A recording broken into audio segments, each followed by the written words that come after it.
No, so English is not your native language, right? So there's a difference between can and may in English. So you can definitely lie down. I have a whole row for me. I mean, it's just, I should take advantage of it.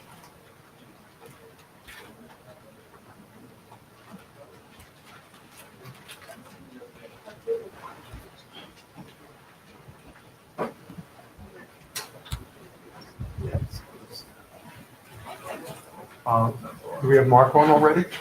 Yes. He's even there. Yes. Excellent.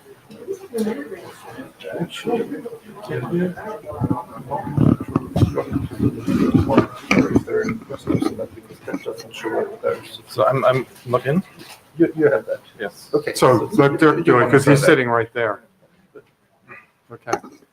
Shall we get We started? just have to hit the button later. Who's going to do this chair slides? He has to get in line first. Yes. Okay. But you got an email for that. Do you have the chair slides up? Yes. But yes. Good. Great. Fine.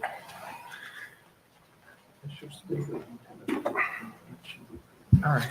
Okay, so there's only some discussion yet. That's from Sunday. So just start from where, just mark a line across so you can say it's Tuesday.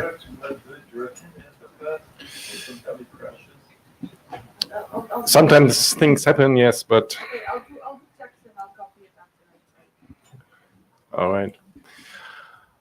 Okay. Welcome. This is ICNRG. We are Börje Ullmann, Dave Oran, and I'm Dirk Kutscher. Quick reminder, the IETF IPR policy, let us know if you see anything where you are aware of IPR in a timely manner. Next slide.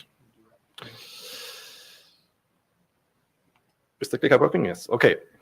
So we have a mailing list, we have a web page, and our wiki. So on the wiki, we have an archive of all the previous meetings and all the materials. So if you couldn't make it on Sunday, for example, you will find all that stuff there. We already have a note taker, so thanks again, Maria. Okay, and you will find the notes on the Etherpad. If you are willing to help, feel free on the Etherpad. All the slides are on the tracker. Almost. Can you give the focus to the? No. Okay. So this is our agenda today. So I'm going to briefly give you the summary of Sunday's meeting. We have Greg talking about IP over CCN. Lisha talking about local trust management in NDN for IoT. Guillaume is talking about ICN in NFV environments, so leveraging NFV infrastructure. Cenk is giving us an update about the ICN for low power networks spec. And then we have Mark joining from California, giving us the updates on the CCNX specs. Ravi is talking about ICN in 5G.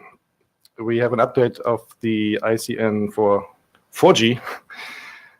And finally, Lei Wang is talking about ICN and edge computing.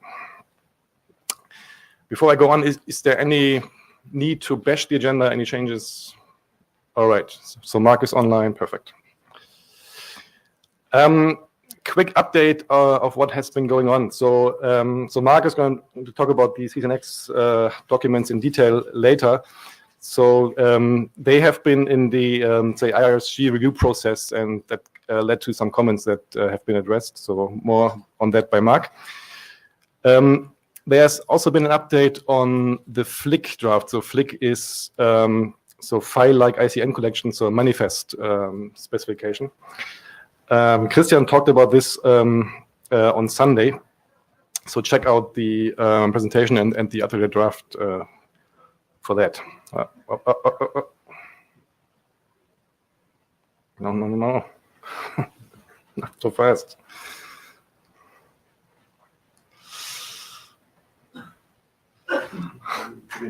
Okay. Yeah, sorry for for keep spoiling the surprise. So, we recently believe we finished the disaster scenarios draft. So we did a last call on the mail list, and as far as we have seen, there were no requests for changes. So we think we kind of move this on towards publication after the meeting. We recently adopted a few drafts, so the terminology draft and also the deployments configuration draft. So these are now research group items. So that means we will continue spending time on them, and so that we are also, giving away change control. So if you want to participate in that work or have like critical comments or constructive comments, please check that out. We have other drafts that have been progressing. So for G, we are gonna hear later. There's also an update on applying ICN to IoT. See the main list for the latest update on that. So something is okay. There's a couple of new things that have been submitted. So thank you very much for doing that. So first of all, Luca and colleagues submitted a draft on MapMe, so managing anchorless mobility in CCN. There was a presentation on this on Sunday. So unfortunately, we did a little mistake with the name. So this is currently called draft IETF ICNRG-MapMe. So it's not an adopted group item. So we kind of need to fix that, but we cannot really delete drafts easily. So that is something we will do later. Just when you look at these drafts on the tracker, you can tell which ones are actually RG item drafts, even though this one's in the wrong grouping. It is in fact not marked as an RG draft. Exactly. And there's an IPR declaration on the way for that, so watch out later for that. CCN info, that's a continuation of the Contrace work, if we remember that. So discovering information about the ICN network. Also on Sunday, check out the material. And the other one we are going to hear later about ICN for edge computing. Actually, ICN was represented at the hackathon on the weekend with two activities. So ICN Riot, maybe Shen can say a few words when he's doing his presentation later. And we also had a new activity that was started by Peter Maynard on the mailing list about ICN for SCADA network security, so like critical machine control. So we probably will follow up on this later. So Peter is currently working on that. I gave him some ideas, and we will discuss a few things. Okay, so this was the Sunday agenda. So you can see it was pretty full. So I'm not going through all of this right now. So one of the new things we did was a live demo. So Guillaume, who's also talking later today, demoed his ICN NFV approach. And now, next slide. So there is some hiccup with the clicker. I don't know what's wrong. Right. So quick overview of what the new things perhaps that you may have missed. So Paulo had a draft about ICN routing in opportunistic wireless networks, and Jungha was talking about architectural considerations for ICN with name resolution. CCN info I mentioned, and we also talked about key management for CCN NDM. And now it's time for the first presentation. And that should be Greg.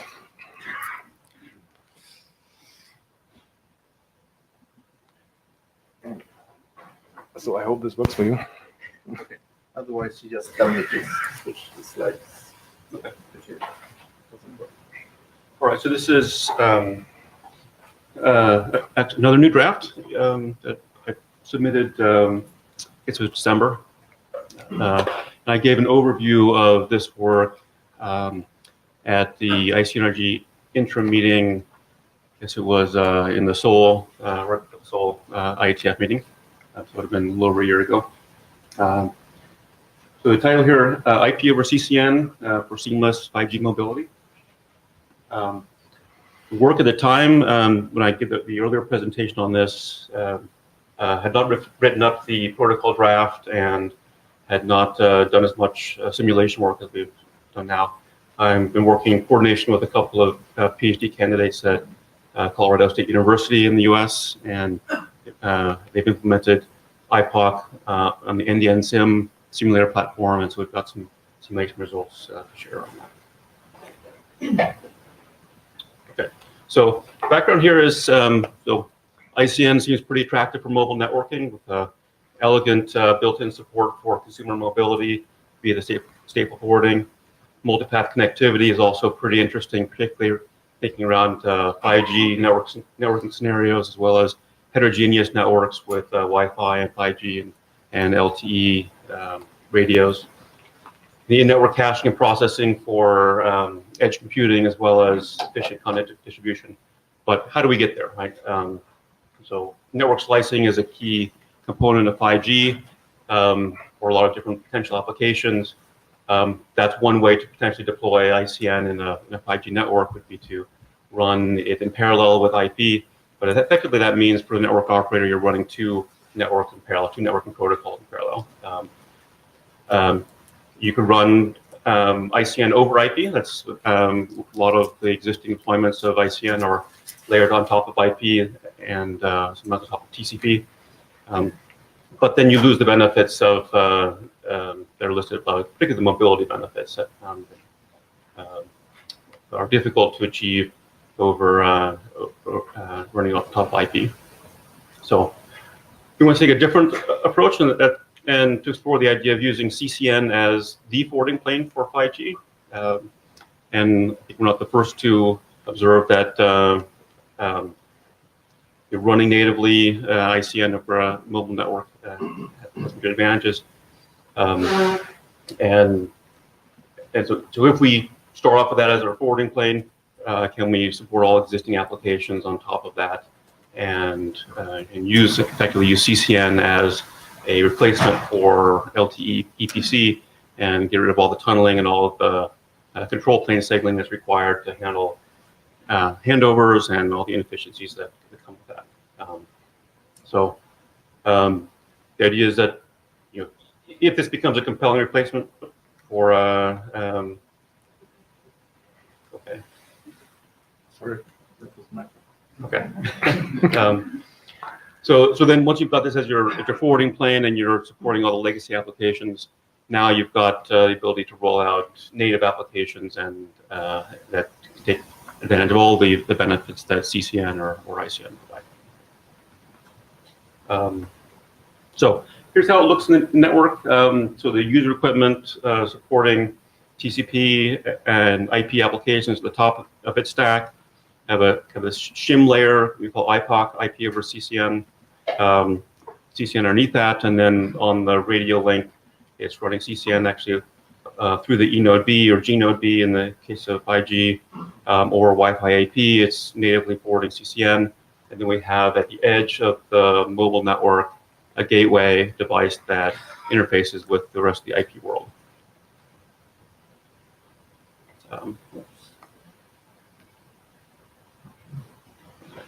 The goals are supporting all existing applications, so there are no changes to all the smartphone apps that exist out there and servers, regardless of what protocol they use and how those protocols evolve over time.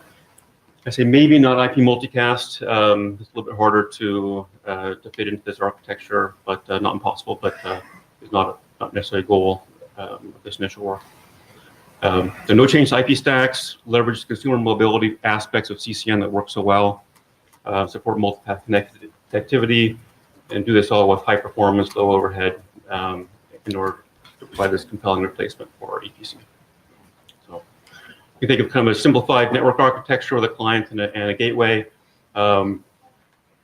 Within the mobile network, it's all again, native porting, regardless of how many access points or radio links the client is able to connect to. They're all natively porting CCN and then bridging into an IP network via the gateway. So I mentioned on a previous slide leveraging the consumer mobility aspects of CCN. So that's kind of a key piece of the approach we chose, and that the client is only sending interest messages. So all of its traffic towards the network is composed of interest, and then the gateway is only sending content objects in return.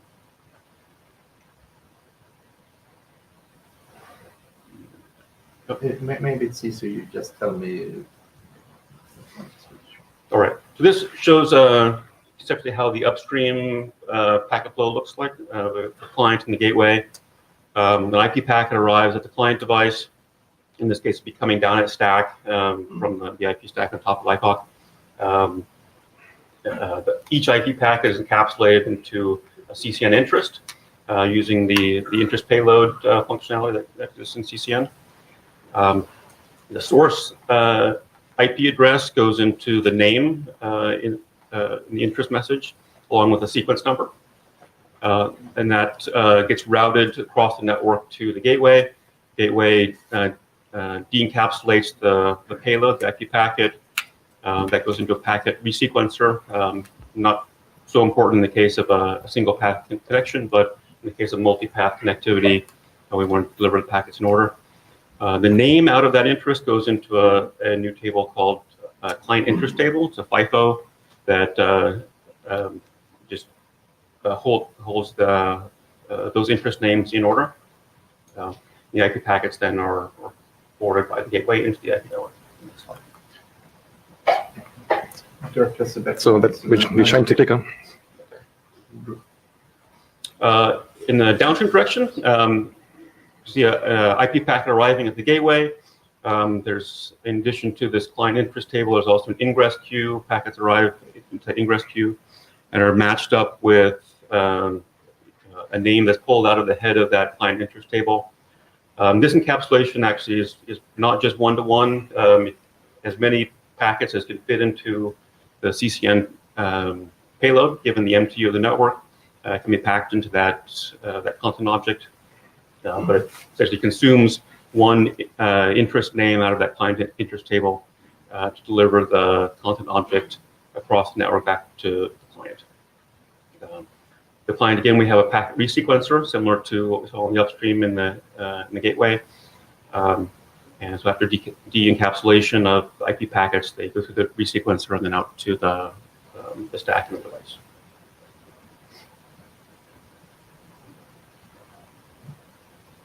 Next slide. Sorry. Greg, before you get into the naming, are you going to talk at all about congestion control and how many of those interests need to be outstanding and how you avoid the equivalent of silly window syndrome in TCP? Yeah, I give you a little bit of that. And if you have more questions, we can address it then. So naming convention is that we've chosen is to encode the IP address, the source IP address of the client in the name, along with this sequence number. And there may be other ways to do naming, but this is the format that we've chosen. Effectively implies that in the CCN network, that the gateway is advertising a route to prefixes, IP prefixes that it supports that map to where routes are directing traffic on the IP network. So I already mentioned the first part of that. The other prefixes or the prefix that the gateway would advertise into the CCN network is this initialization prefix. And that allows a client that's coming onto the network to discover the closest gateway and potentially periodically resend an interest to that init prefix in order to find out if it's a closer gateway than the one it's been using. And so that init prefix, when the client sends that interest, put a nonce in there, and gateway then responds with a message that includes all the IP addressing information that the client should use from that point forward, similar to what exists in TCP before TCP/v6. This gets into now the interest content object exchange and make sure that there are enough interest names in flight and that client interest table is sufficient to support the downstream traffic. So to recall, when a packet arrives at the client, it can just send it. It just encapsulates it into an interest and sends it. The gateway is a little bit more complicated. It has to make sure that there is a name in this client interest table in order to be able to forward anything in the downstream direction towards the client. So we want to make sure that there is a steady flow of interest arriving that can support the downstream traffic. So in order to do that, we have kind of two pieces to that. One is that the gateway has a target number of SIT entries that it wants to maintain during idle conditions. And the next slide I'll talk about how it manages that. And then on the client side, every time a content object arrives, it increments this counter called an IDC, interest deficit counter. Every time it sends an interest, it decrements that counter.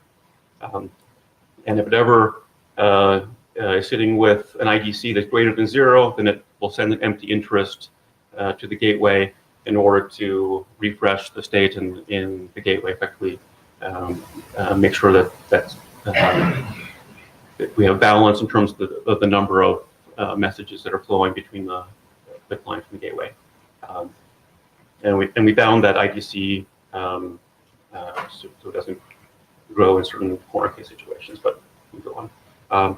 The second piece of this is the gateway is in charge of increasing or decreasing the in-flight count. So a header field we defined in the ITOC header called the IDR, or interest deficit report, and it allows the gateway to effectively request for an increase in the number of interests that are in flight, or a decrease in that, or keep it the same. So value 0 means effectively that content object contains the value 0 for the IDR. What that means is that the client is going to respond when it receives that content object effectively with an interest heading back towards the gateway.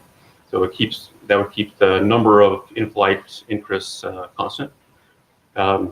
If the gateway wants to increase the number of in-flight interests, it just puts a value 1 in the IDR. That effectively results in the client sending 2 interests in response to that content object being received. So then there are some very simple rules for managing or for this IDR. Effectively, if the SIT is full in the gateway when an interest arrives and it has no place to store this new interest, it will dequeue the name at the head of the client interest table and send an empty content object with IDR -1 to decrease the in-flight count. And if the number of SIT entries ever falls below its minimum watermark, this min SIT value, then it's going to send the IDR value 1. Very straightforward. So situations where the in-flight count has to change. So one might be you're going from an idle state to a TCP file download. An initial window of packets arrives at the gateway, and it doesn't have enough SIT entries to handle the burst of packets. So it's a simulation of that situation. The main graph on the bottom you can see in red is the plot of latency, and there's a short spike at the very beginning, which is enlarged in the zoom above. You see the nominal path delay across this IPOC network from the gateway to the client is 10 milliseconds. So you see a nominal value of 10 milliseconds for most of the traffic from the gateway to the client. And you can see the initial sending packet achieves that 10 milliseconds of forwarding delay. And this, in this case, the initial window is set to 16, so we have a flow of packets. Some of them there are SID entries for, and they can go directly across the network to the client. Soon those SID entries get exhausted, and we've got some more packets that are sitting there waiting to go across the link. And they have to wait for a full round trip time for the SID entries to get refreshed.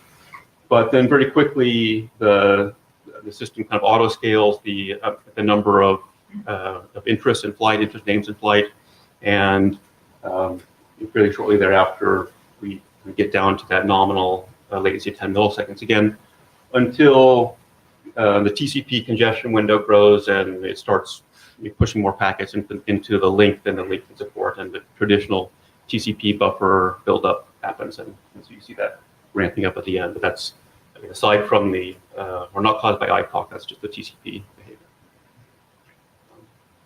Okay. One other aspect we deal with is PIT entry lifetimes. Expectation is that in intermediate routers between the client and the gateway, that PIT entries would have a finite lifetime, and if they were to expire in an intermediate node, then the name that's sitting in that client interest table on the gateway is effectively useless. It would not be able to carry a packet across the network to the client. So we implement a SIT lifetime effectively as an interest name arrives, it goes into that client interest table, also is stored with an expiration time. And so when the one at the head of the queue times out, the gateway uses that name to send an empty content object back across the network to consume the PIT state. And then there's some rules for setting the IDR in that case as well, to effectively drain down the number of in-flight SID entries in that case, or number of in-flight interest names in that case.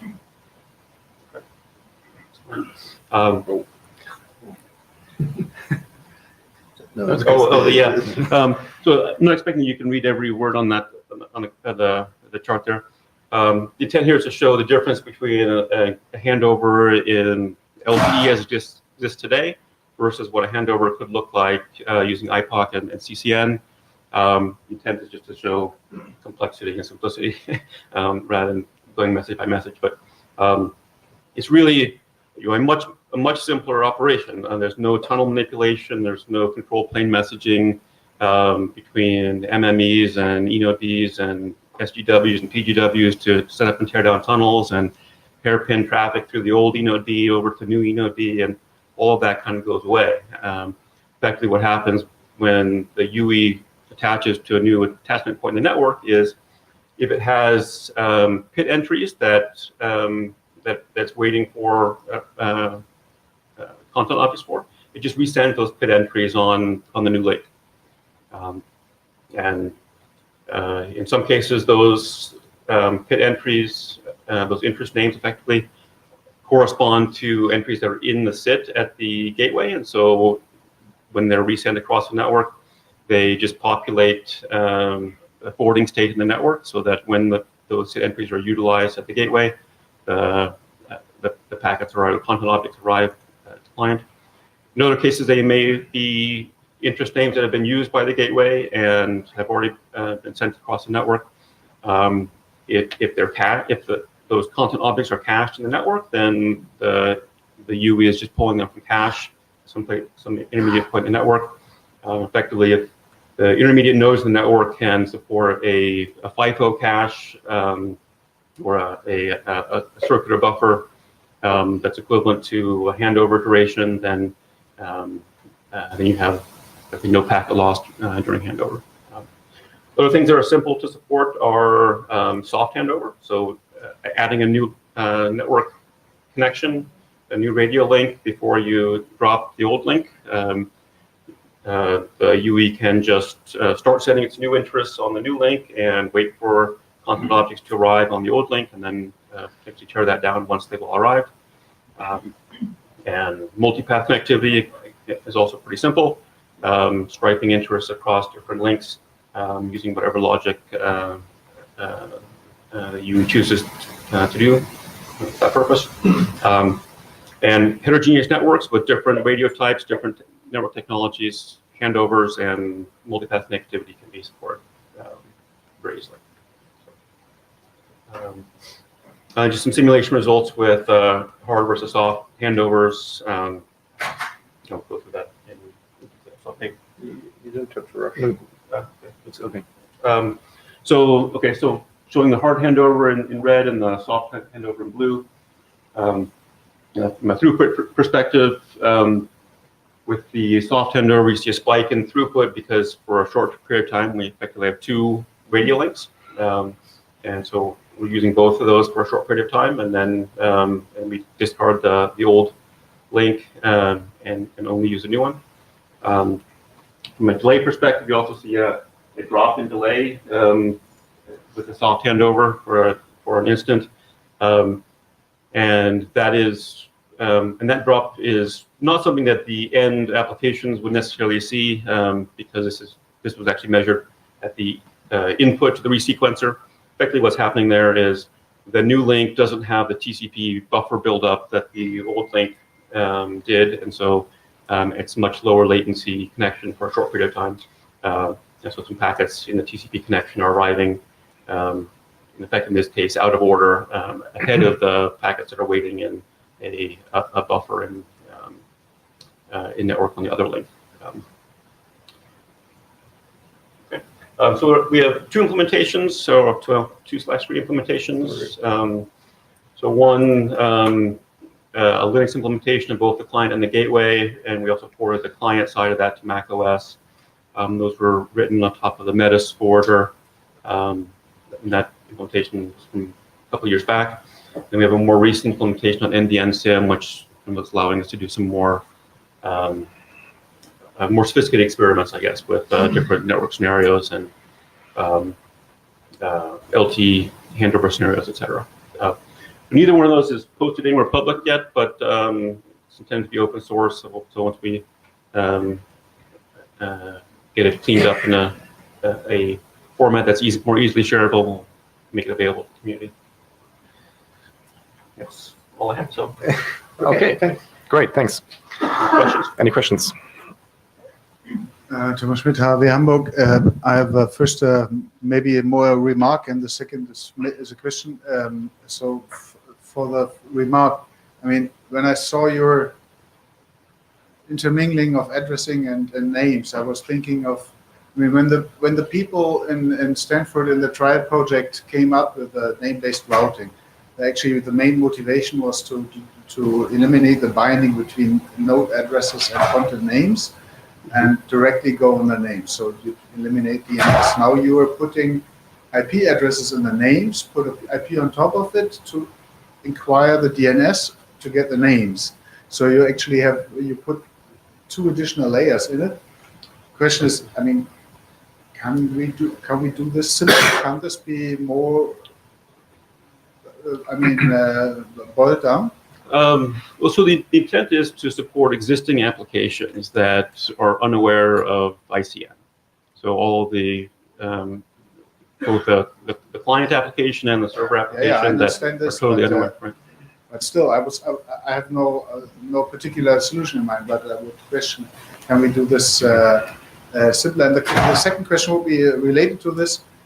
What you mentioned in the aggregation effects, like multicast and blah blah, and the typical interest aggregation effects. Do they still work if you put end node addresses in the names? So yeah, so you're right. That's why the caveat, maybe not IP multicast.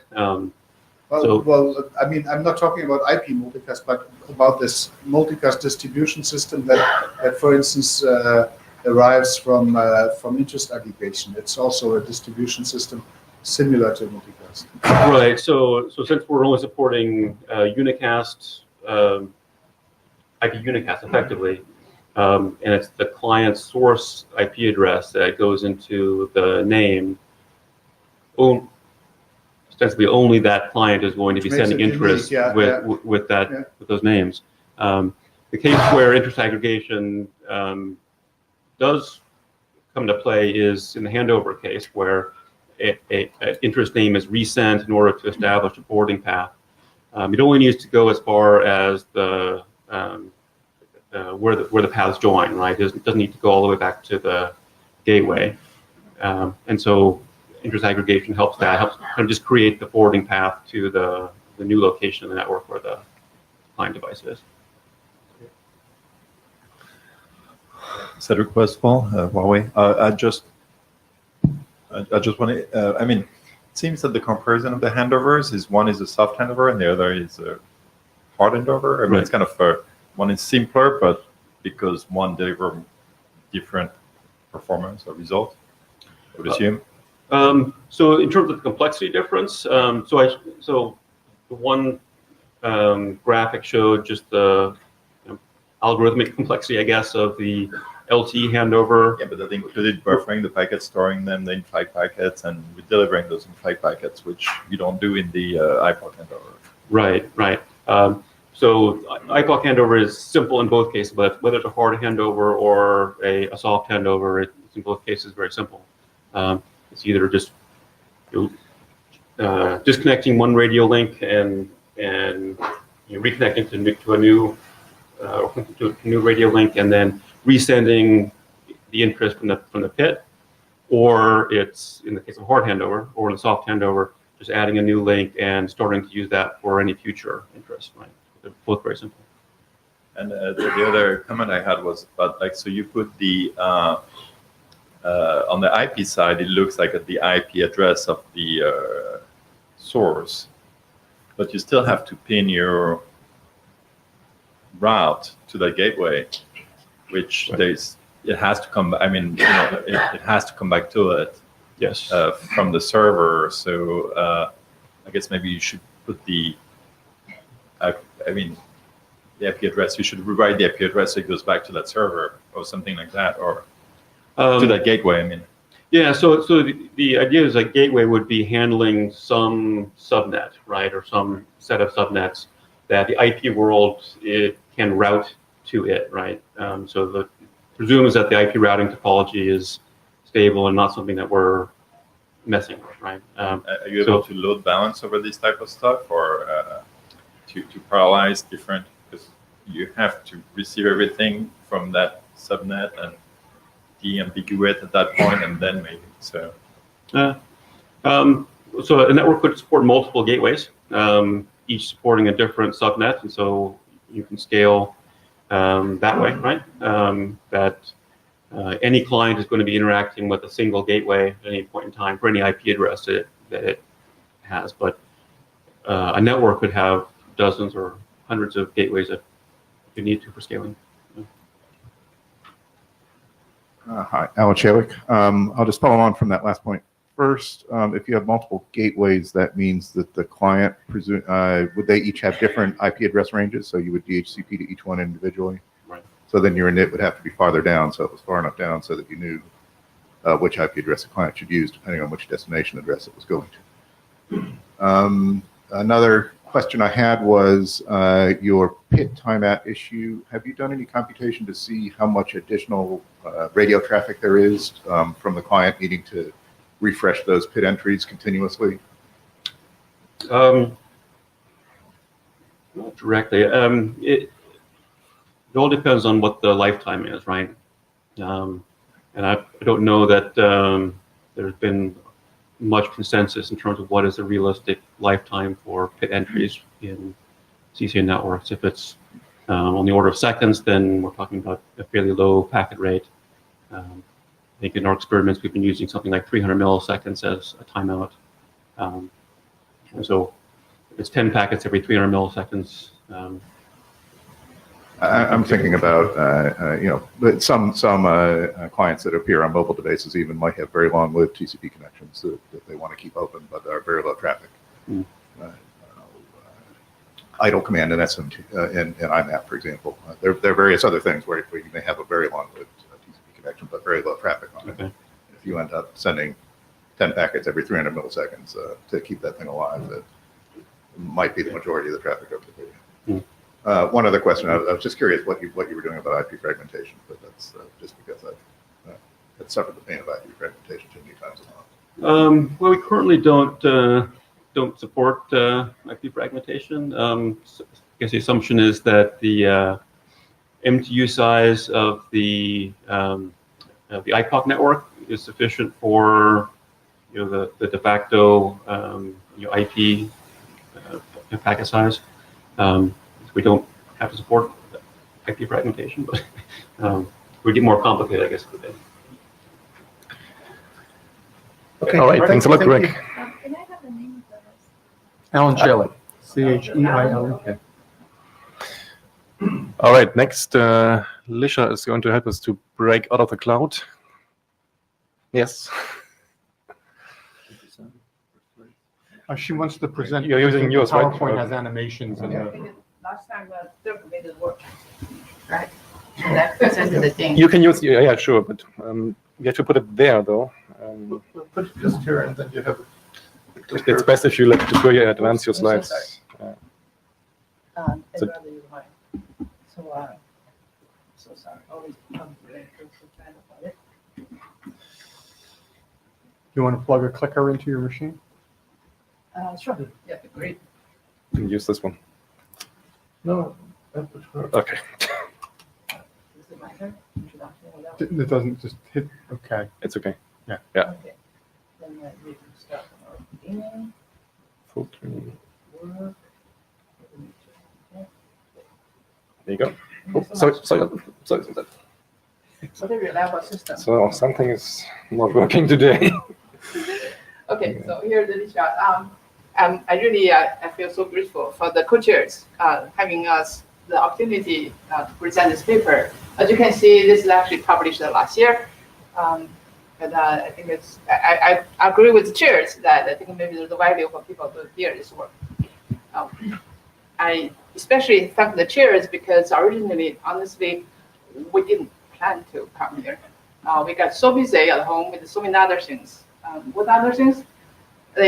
Among many things, two of the two activities that's open to everyone, and I hope some of you will consider participate in some of those activities.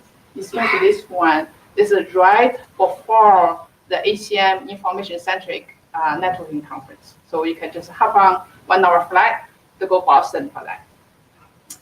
After enough advertisement.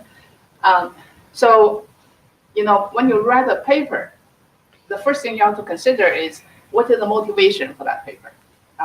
For us, we were lucky because Amazon told us what's the motivation by creating events right at the time. As we stated here that as we try to finalize the paper, something big happens in Amazon, a huge failure. I don't know if everyone heard about that big failure or how big is big. So just for the fact of it, I want to use some Amazon's own words to describe the event in case you haven't heard about it. It's very interesting. So this thing happened. It's just about a year ago, and exactly what happened is during some regular maintenance, someone made benign errors, and this error just removed larger set of servers than they have intended. And Murphy's Law always works. So because you removed some more servers than you intended, and what are those extra servers? Those extra servers support two other S3 systems. S3 is Amazon's replicated reliable storage. I think everyone heard about it. And those two other S3 subsystems, in turn, hold the index that manages the metadata and the locations information for all the S3 objects in the region. I don't have to say more. You can just from here understand the complexity of today's cloud services. And you think about this is the last failure, think again. So that's really get us to look into how we can develop local systems.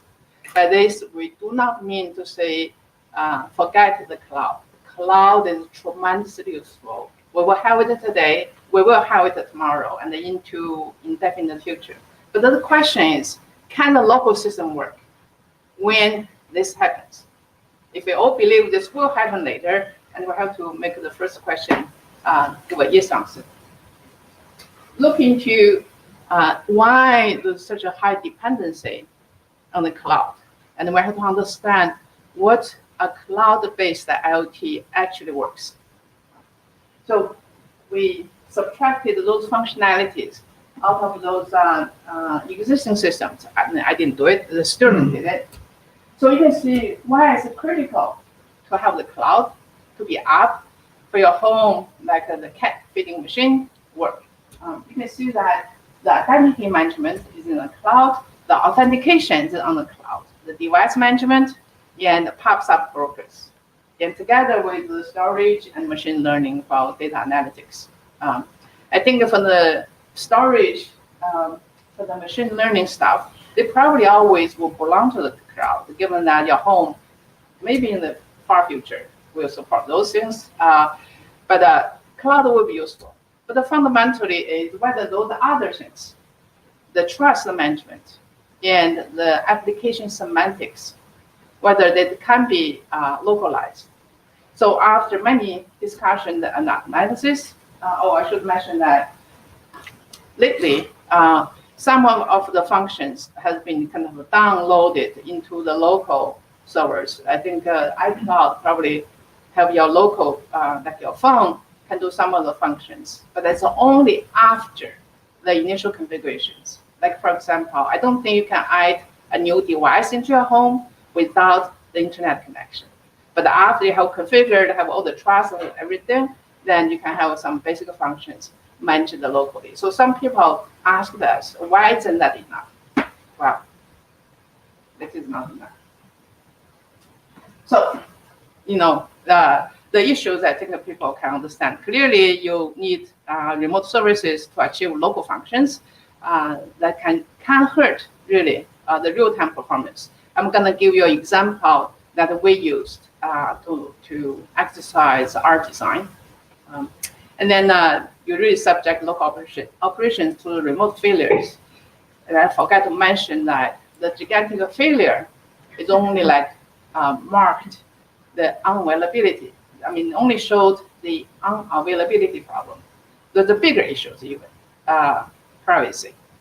So I think it's just very recent, right?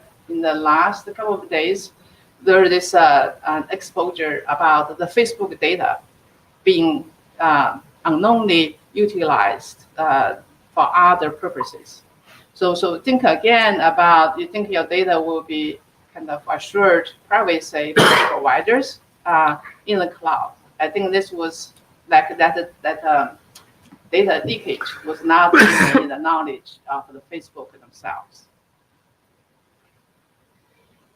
So we actually, in the NDN work, when we started in 2010, we immediately started looking into how we can utilize the NDN to enable local IoT systems.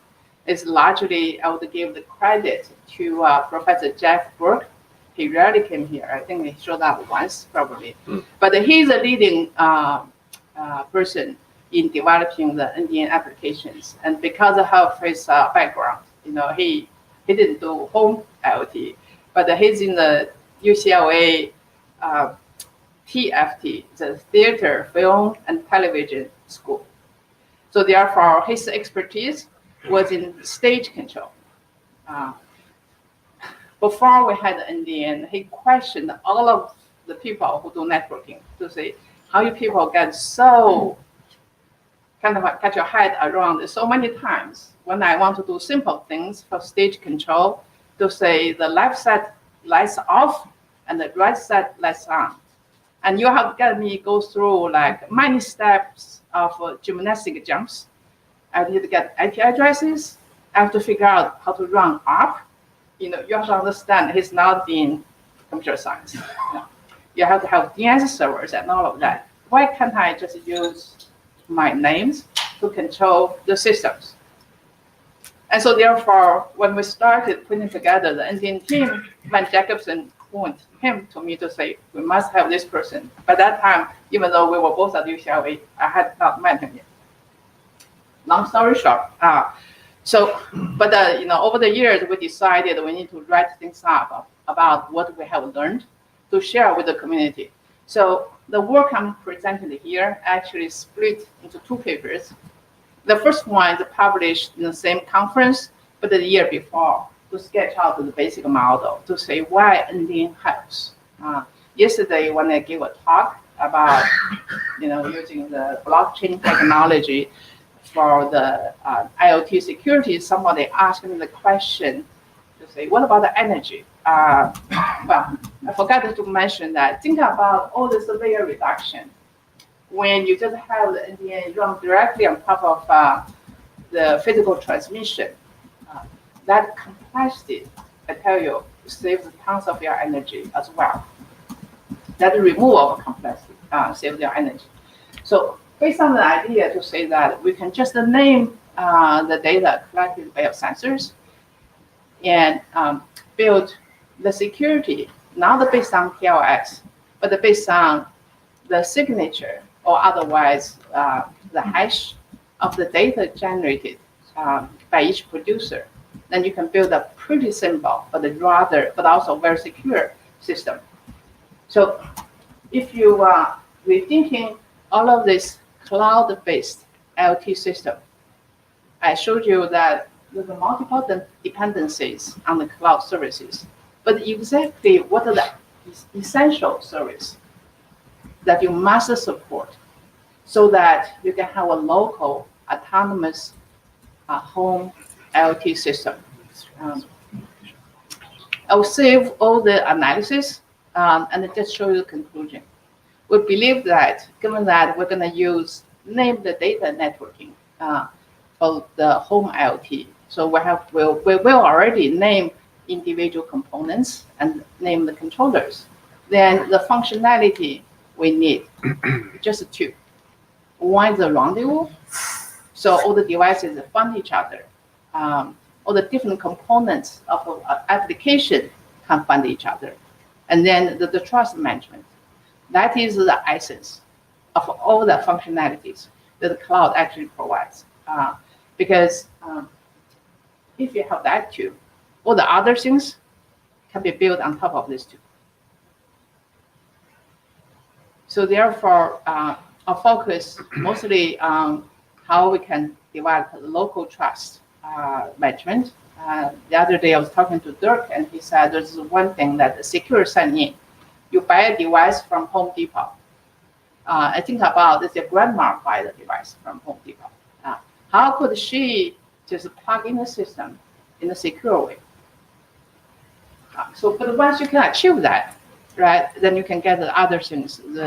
Also, we can do the rendezvous, and we can have other things semi-automatically to get together to work. Now,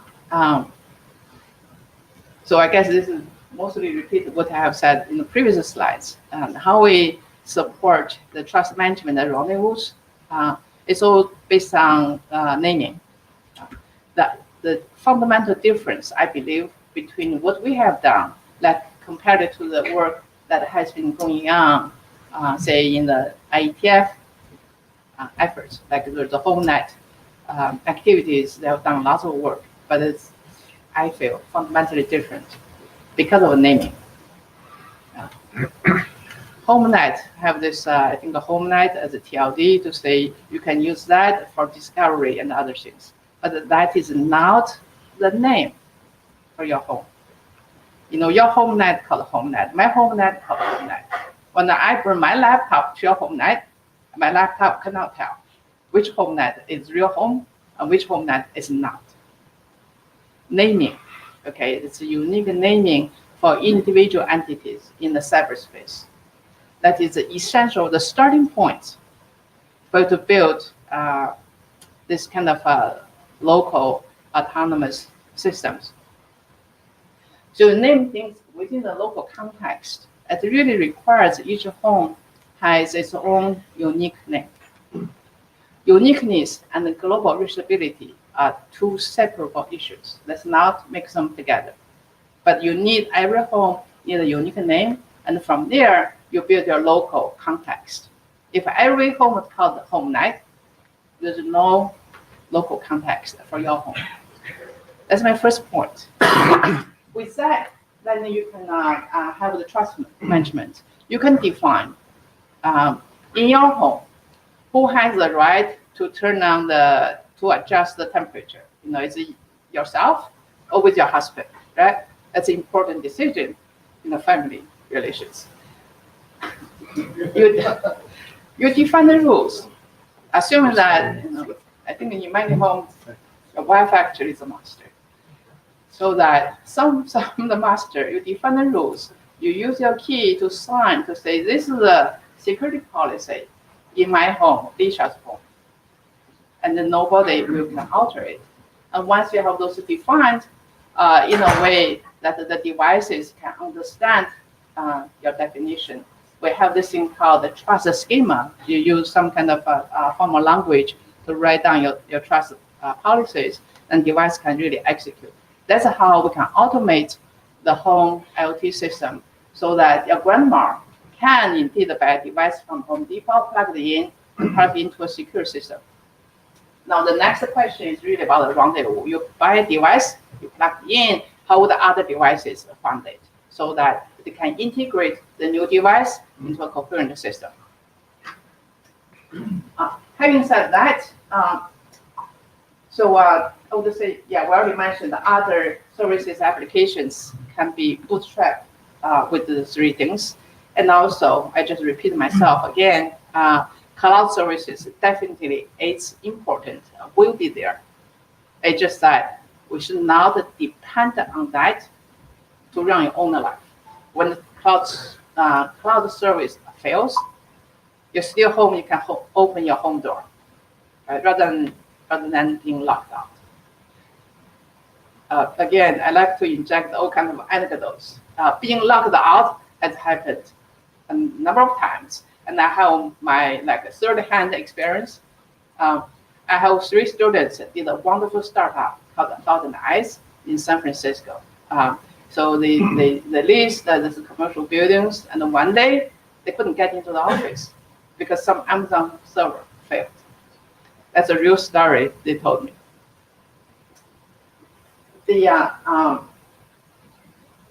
will say enough of that. So, after we define the basic concept, how do we know it actually works? We are doing science. We are called ourselves computer scientists. The only way you can prove your design actually works is through experimentation, real experimentation. So Jeff Burke had a student, that's the second author, Jahal. He actually developed this, I would say it's really demoware game thing about, they call the flow. I strongly objected to that as a flow has a totally different meaning in the IETF environment, and you can misleading people. Nevertheless, they like the word flow, so that's called flow. It's kind of an exploration game. You carry this gyroscope running around in your home, and so that there's the location sensors and knows where you are, and pretendly you can run into something, shoot something, whatever, and the game engine to show the display.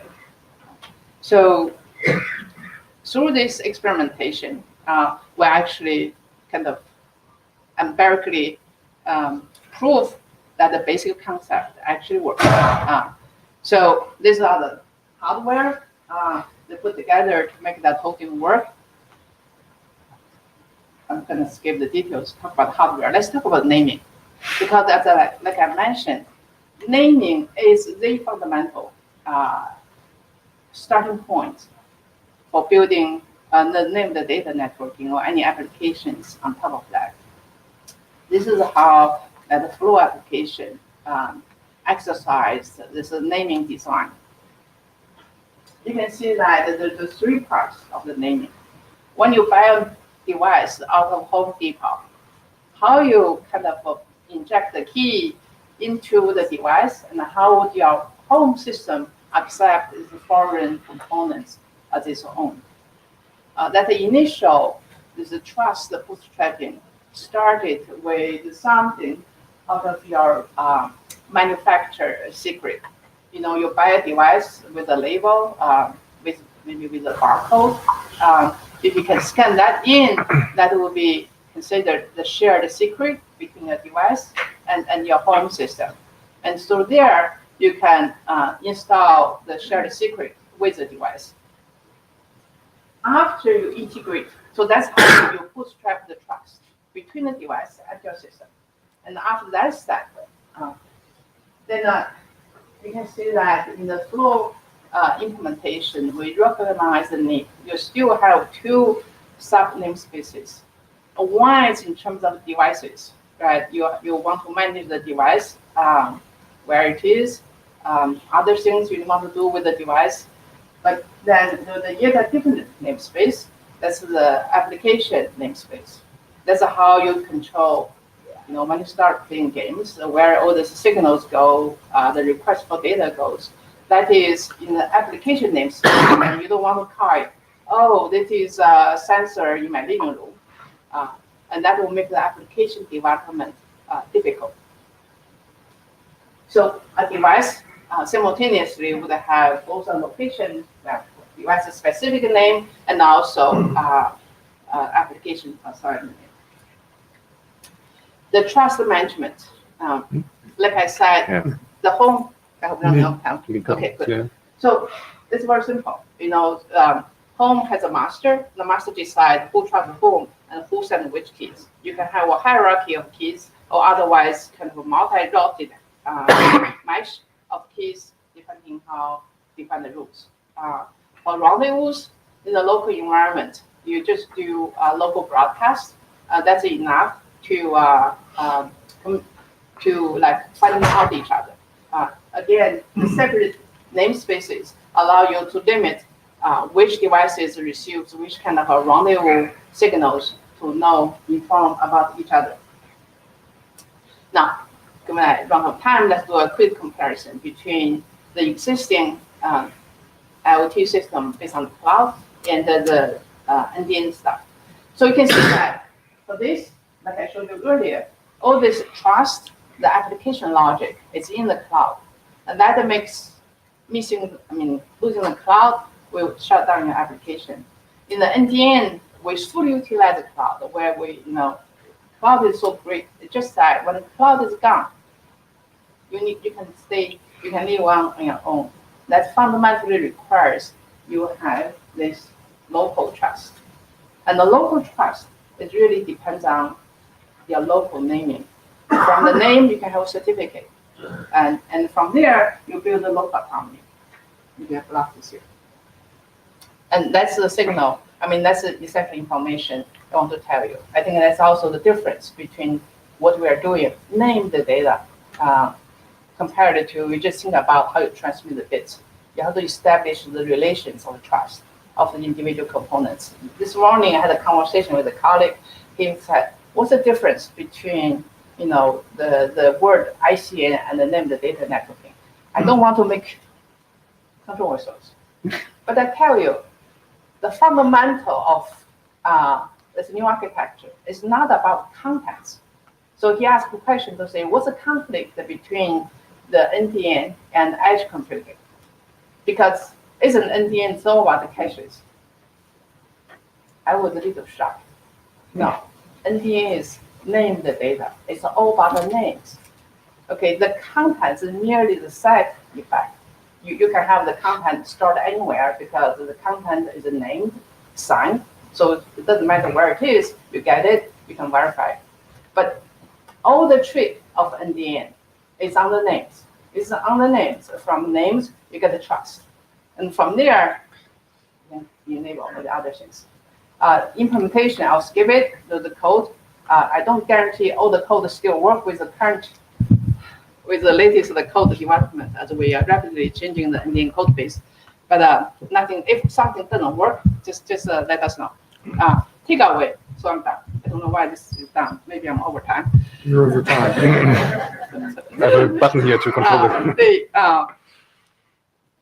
Why we depend so much on the cloud today? And I tell you, the market always pick the cheapest way to move forward.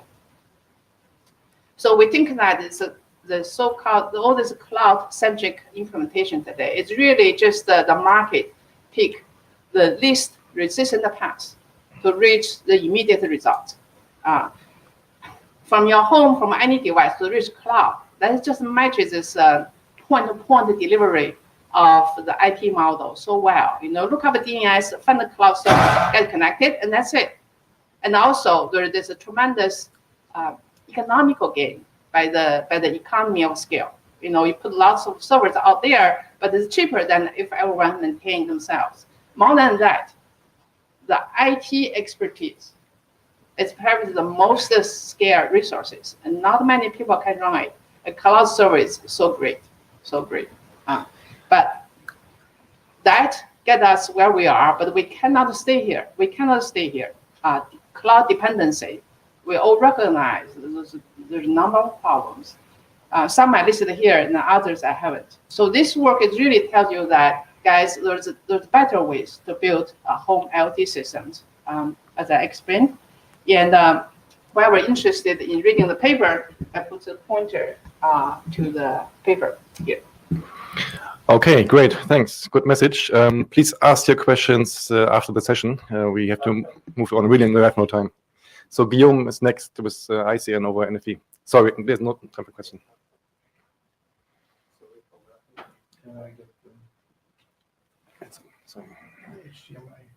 I'm the HDMI. Thanks, Lisa. Yeah, you can. But you have to stand in this box.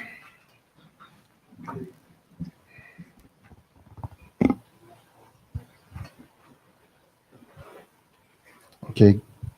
Good afternoon, everyone. My name is Guillaume Doyen. I'm an associate professor at Troyes University of Technology in France. I'm just waiting for the slides. I will present. Yes, this is what I see.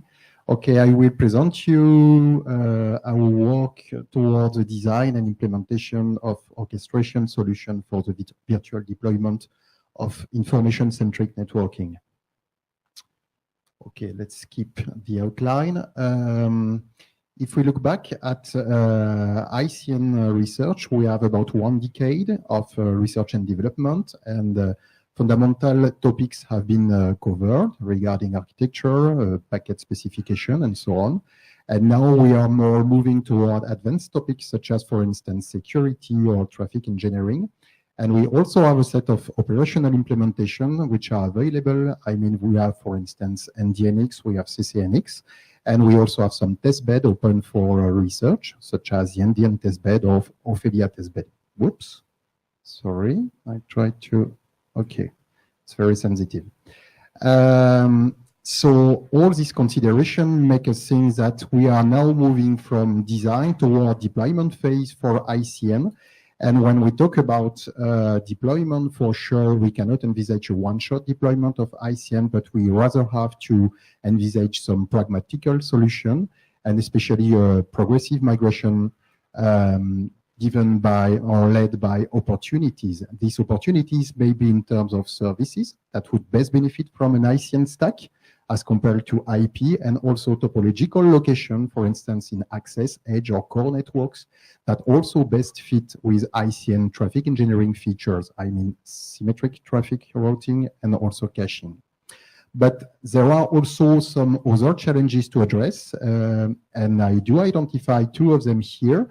The first one is related to management and security. If we want telco to adopt this networking stack, we now have to provide efficient solution regarding the management. There have been a lot of efforts regarding the data plane and control plane for ICN, but it's also now time to design and implement a management plane for ICN.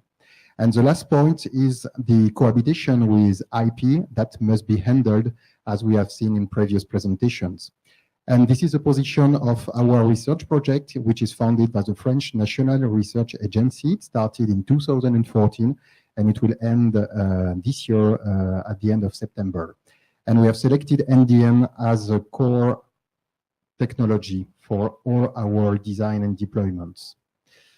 So when we talk about deployments, the first question is where and how ICN stack can be deployed. And there are two different solutions, two classes of solutions. The first one consists in coupling ICN and IP. So we can mix protocol stacks. This is, for instance, the case of Cisco hybrid ICN we have seen last Sunday.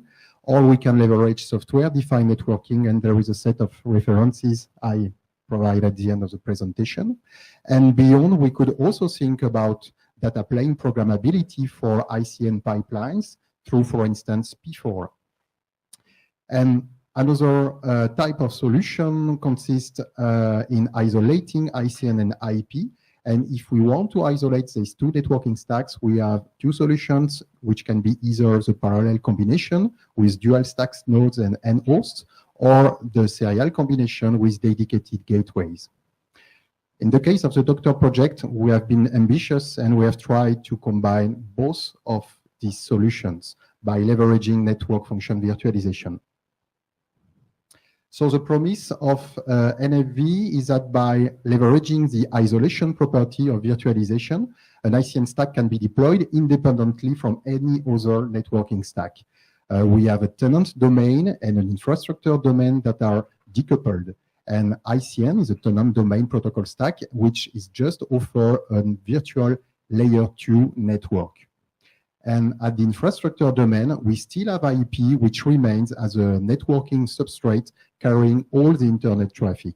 And that way we are able to either isolate the traffic, but also combine them to carry the traffic, whatever the destination is.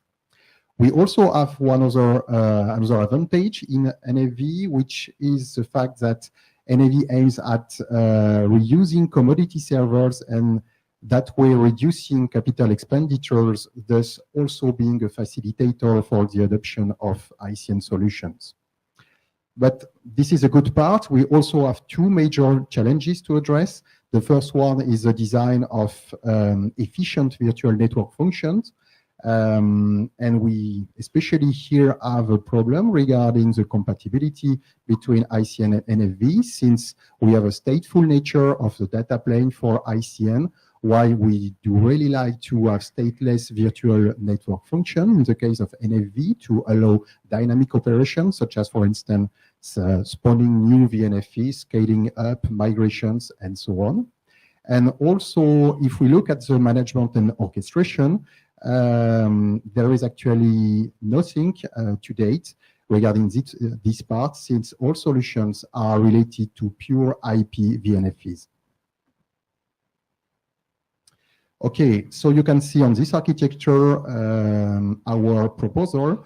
Perhaps if you know NFV, this architecture is familiar to you, since this is actually exactly the reference architecture provided by Etsy for NFV. We did not change anything regarding the role of components, but we just have adapted or redesigned them in order to take into account the specificities of ICN. So on the left part, we still have a virtualization layer, and we have chosen Docker as a core technology offering virtual computing, storage, and networking. On top of that, we have different virtual network functions. You can see here a router, NDN router, an ingress gateway, egress gateway, but we also have an NDN firewall and a signature verification module. And on top of these VNFs, we also have what is called Element Manager in NFV. Element Manager are local monitoring and management components in charge of dynamically pushing configuration rules into VNFs, for instance, FIB rules, and also monitoring these VNFs. And now if we look at the right part here, at the virtualized infrastructure manager layer, which is in charge of controlling all the network function virtualization infrastructure itself, Docker. Here, we have straightly reused Docker Swarm, since it offers the requirements we need. But we have designed novel components, especially an adapted VNF manager who is in charge of pushing the configuration and into VNFs, and generally speaking, managing the lifecycle of virtual network functions. And on top of that, an orchestrator that take as an input a Tosca specification. Tosca is a standard defined by the OASIS consortium, and Tosca is used in OpenStack Tacker implementation. And we have reused Tosca and adapted it to ICN specificities again. And this is input for our global orchestrator right here. Okay, now let's go deeper into the element manager. We have extended the work of the NDN management protocol, which already defines a set of metrics to monitor and provide a first step toward a full instrumentation of NFD. And we have extended it in order to fully feature the NFD data plane. So you can find here metrics related to faces, content store, and pending interest table.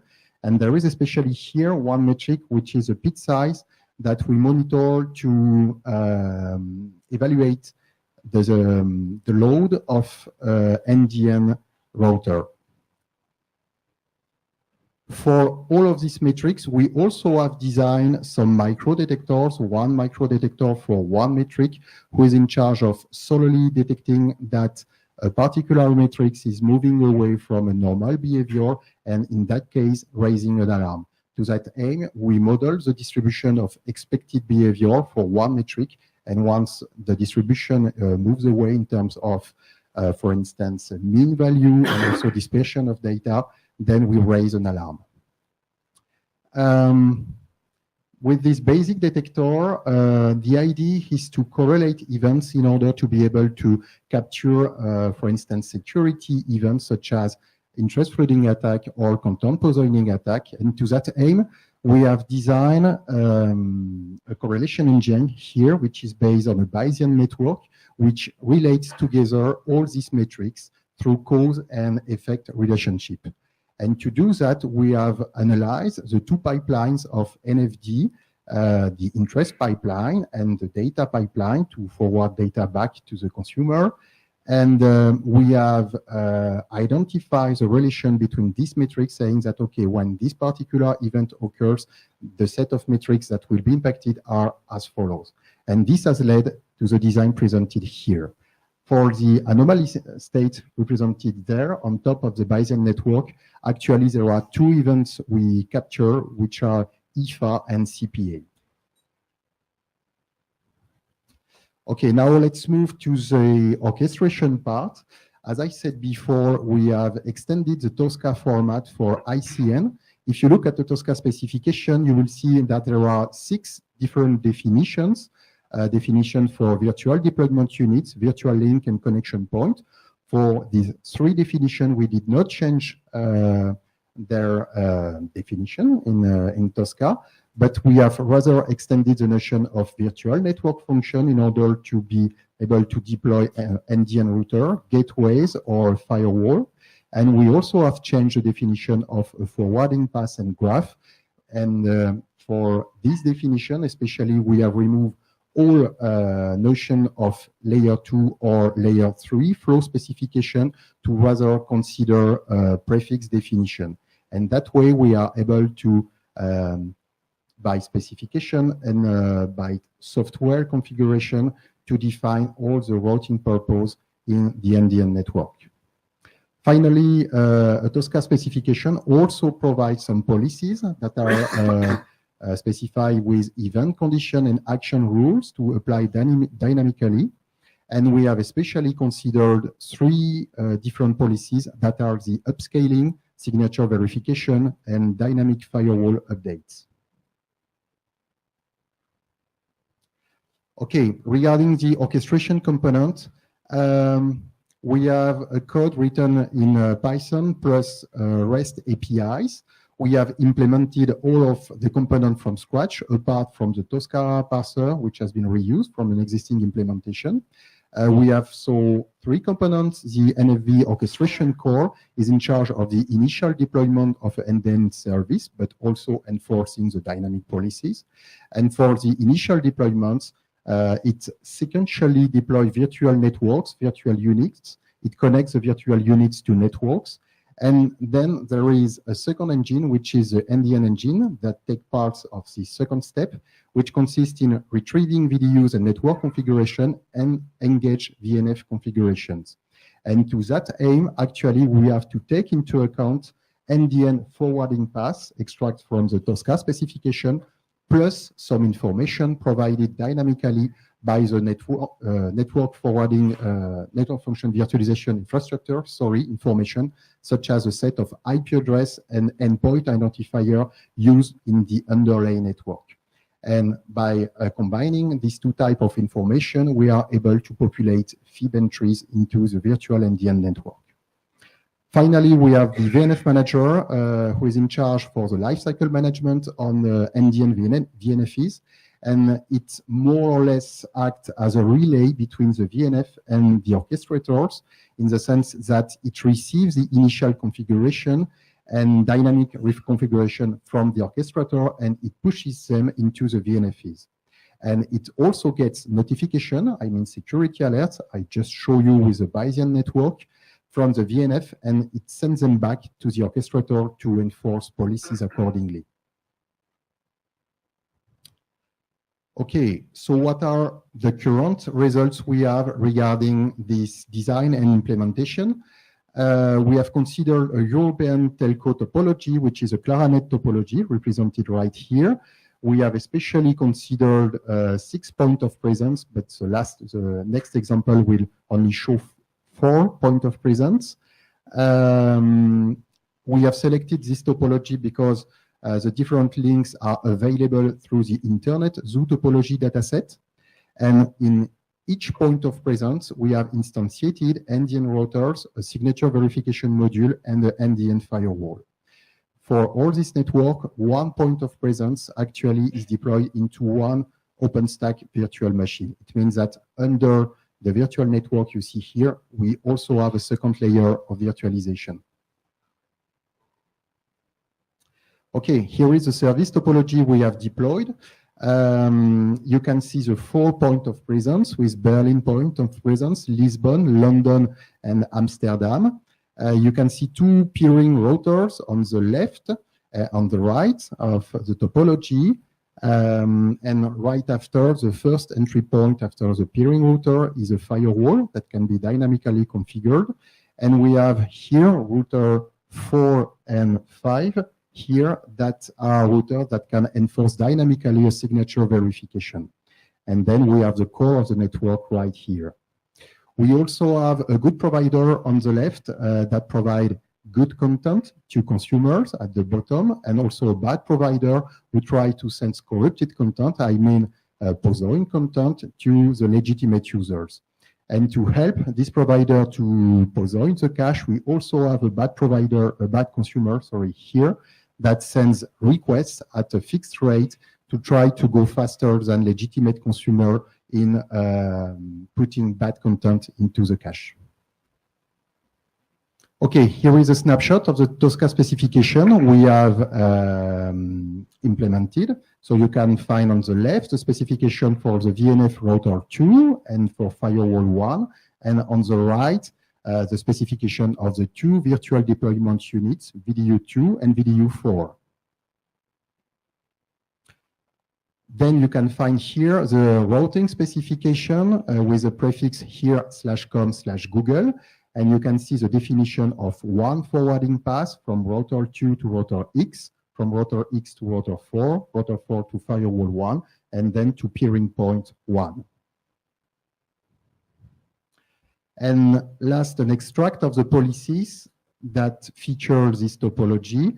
You can see here the Tosca definition for the signature verification enforcement if a CPA alert is raised by the element manager. And you can see that it targets router 4 and 5. And for both of these routers, when such an alert is raised by router 2, then for router 4, we will update the router mode dynamically to enable the signature verification. We have similar policies for the update of the firewall blacklist with prefixes that have been detected as corrupted. by the signature verification modules. And we also have a last policy which allows us to spawn dynamically some NDN routers to cope with the resource consumption due to the signature verification of router 4 and router 5. Okay, so now some results we have obtained on such a topology. The first result I display on the left here is the performance of our detection solution and especially our microdetectors. Do you remember I said there is one microdetector, one for each metric which is monitored in an NFD node.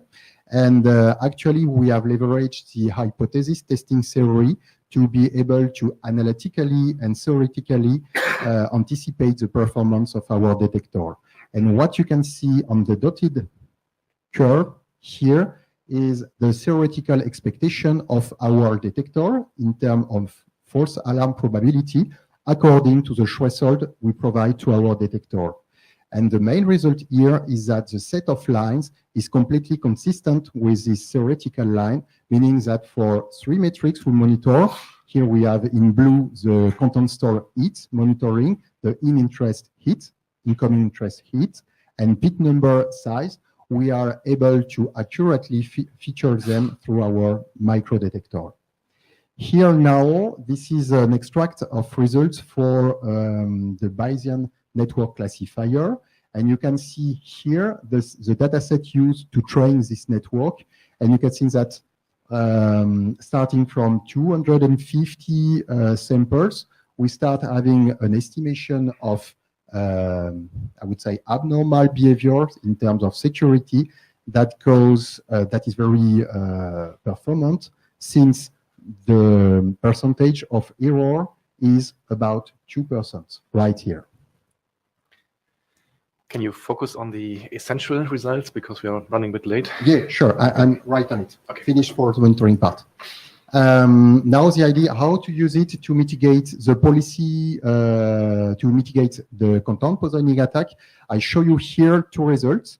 For a weak attack footprint, you can see here with blue lines the set of good data received by a good consumer, and in red lines the amount of data that is poisoned. And you can see that for weak attack footprints, our orchestration system requires more than 300 seconds to mitigate the attack. But when the attack footprint is stronger, I mean we have a rate of 128 interests per second, it takes less than 100 seconds to go back to the normal for the legitimate consumer. And if now we consider these 2 metrics, I mean the delay to mitigate the attack, but also the residual amount of bad data that are still go to the legitimate consumer, we have depicted here our ongoing work, and we make the attack rate evoluting from 8 up to 128 interests per second. And you can see that we have a good detection delay, since on average we are for strong attack footprint about 50 seconds, and for sure for weak attack footprint about 250 seconds. But we also have a large confidence interval here. That means that we need to do some more experiments to have something more accurate. And we get a very similar result, saying that here, if you look at the residual ratio of bad packets that still arrive to the consumer, we have here an amount of 2%, and here we have an amount of 9%. Okay, so this is the end of my talk about the way we could leverage NDN, and especially Mano component, for the deployment of NDN. We have currently a proof of concept for all the components of the architecture. Part of code availability is available here following this link. Since some components are still under publication and not fully implemented yet, they are still not available, but it will be the case in a few weeks or months. one open question or just one motivation for my view here. First, to present to you the work we have done in this area, but the consortium is also open to serve ICNRG efforts and to push forward the deployment and standardization of this network paradigm. And what about pushing effort toward a standardized management plane for ICN? The track for future works we have consists first in evaluating our solution with real users. And since we have HTTP gateways, we are currently opening our testbed to students from Troyes University of Technology and Nancy University of Lorraine. We also want to go one step beyond regarding the content orchestration, saying that in idealistic perspective, we could have situation in which the Tosca specification would not specify from any sort the transport infrastructure, and we can decide that for content, the infrastructure should have to decide automatically if ICN is the best opportunity or if we could stay on a HTTP over IP solution. And the last point, which is an answer to the one of the two challenges I have highlighted, is the fact that actually we still face the stateful nature of ICN for NFV, and we especially have to consider the way we can cut or split NDN component into subcomponents in order to have stateless component that can freely migrate, be spawned, or scale up without the case, especially of the PIT component. Thank you very much. Thank you very much. Looking forward to future results of this work. Please ask your question to Guillaume after the meeting. We are moving on. Next is Cenk with ICN LoWPAN. Also, you're most welcome to use the mailing list for questions because it's quite underutilized. Take the opportunity. Yep. Thanks. Yeah, these are not my slides. No, your slides are coming in a second. Nice. You can start talking. Yeah. Okay, so I will just start. So my name is Cenk from HIW Hamburg, and I will just revisit our draft that we have on the, as an adaptation layer for CCN and NDN on top of constrained networks. The first version for this draft, so we uploaded it in the Berlin interim meeting last year. Since then, we have 2 version bumps, and there's a third one coming. So just before I get technical, just a little recap on what actually happens here. So the main motivation for this draft was the following. 15.4 radios are actually widely used in the IoT. For example, the Philips Hue, probably everyone knows this, Philips Hue or IKEA Tradfinal, and even the Amazon Echo Plus now uses 15.4 beneath, so they call it Zigbee. But the problem is that using 15.4, you have basically 2 main problems here, and these problems are in the protocol header. We don't have protocol identifiers, so actually, as a packet parser, you don't know what you have in the payload. Is it an IP packet? Is it an NDN packet, a CCN, or something else?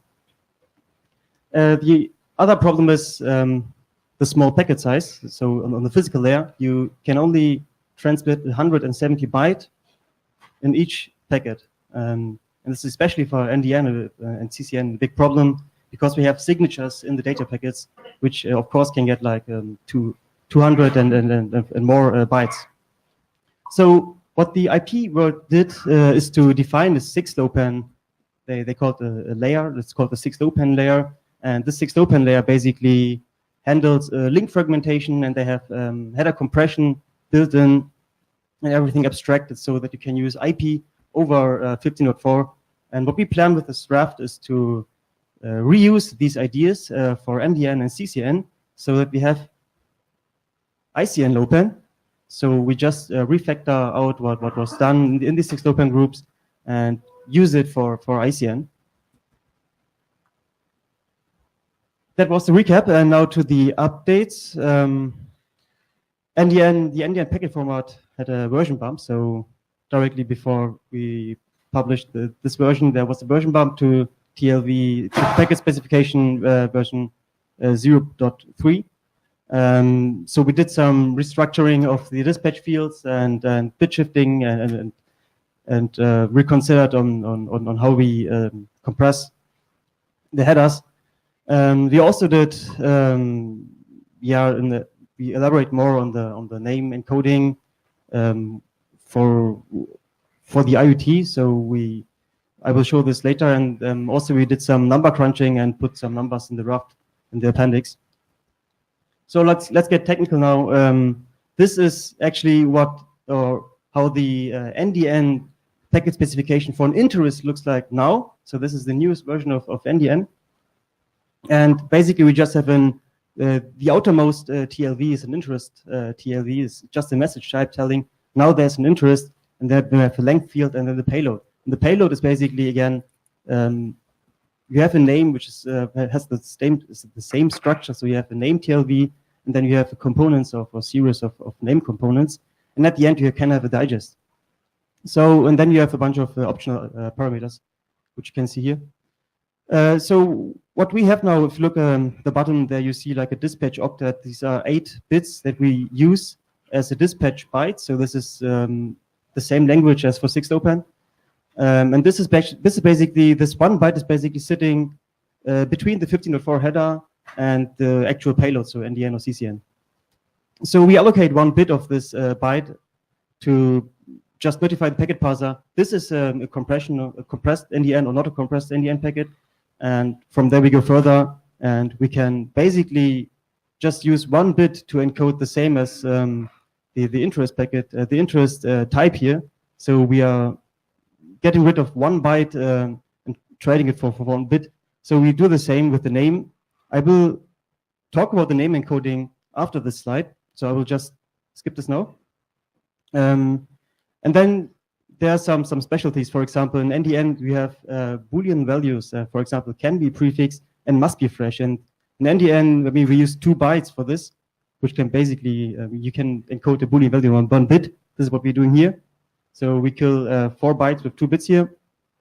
And then we just go on. We have the forwarding hint. We can use 1 bit for the type. And now I'm looking at the parameters here.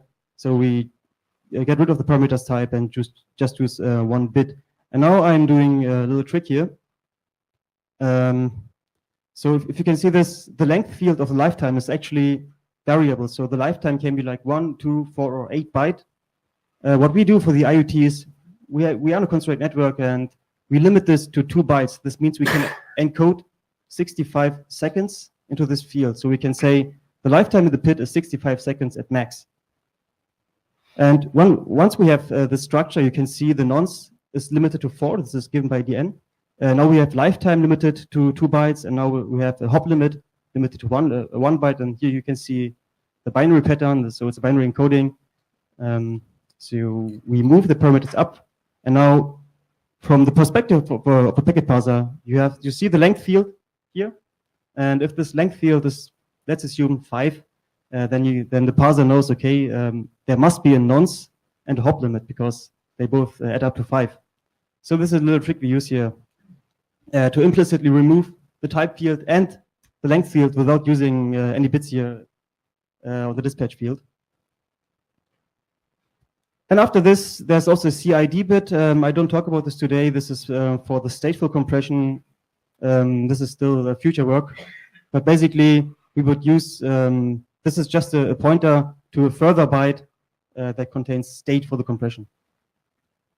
So I promised to talk about the name encoding. Now we have 2 assumptions in the IoT. So at first, we say in the IoT, so we have this constraint environment, and we say each name component is limited to, here in this case, to 15 octets. So the name component length is like 15 bytes long.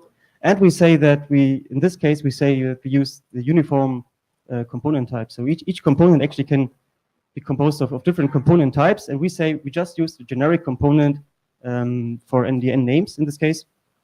And when we have this, we can elide the type fields. So we move out the type fields. That's the second picture here in the middle. And after that, we can rearrange the length fields and reduce the the length to 14 bits, to 4 bits, because I said we can at max have 15 bytes for a name component.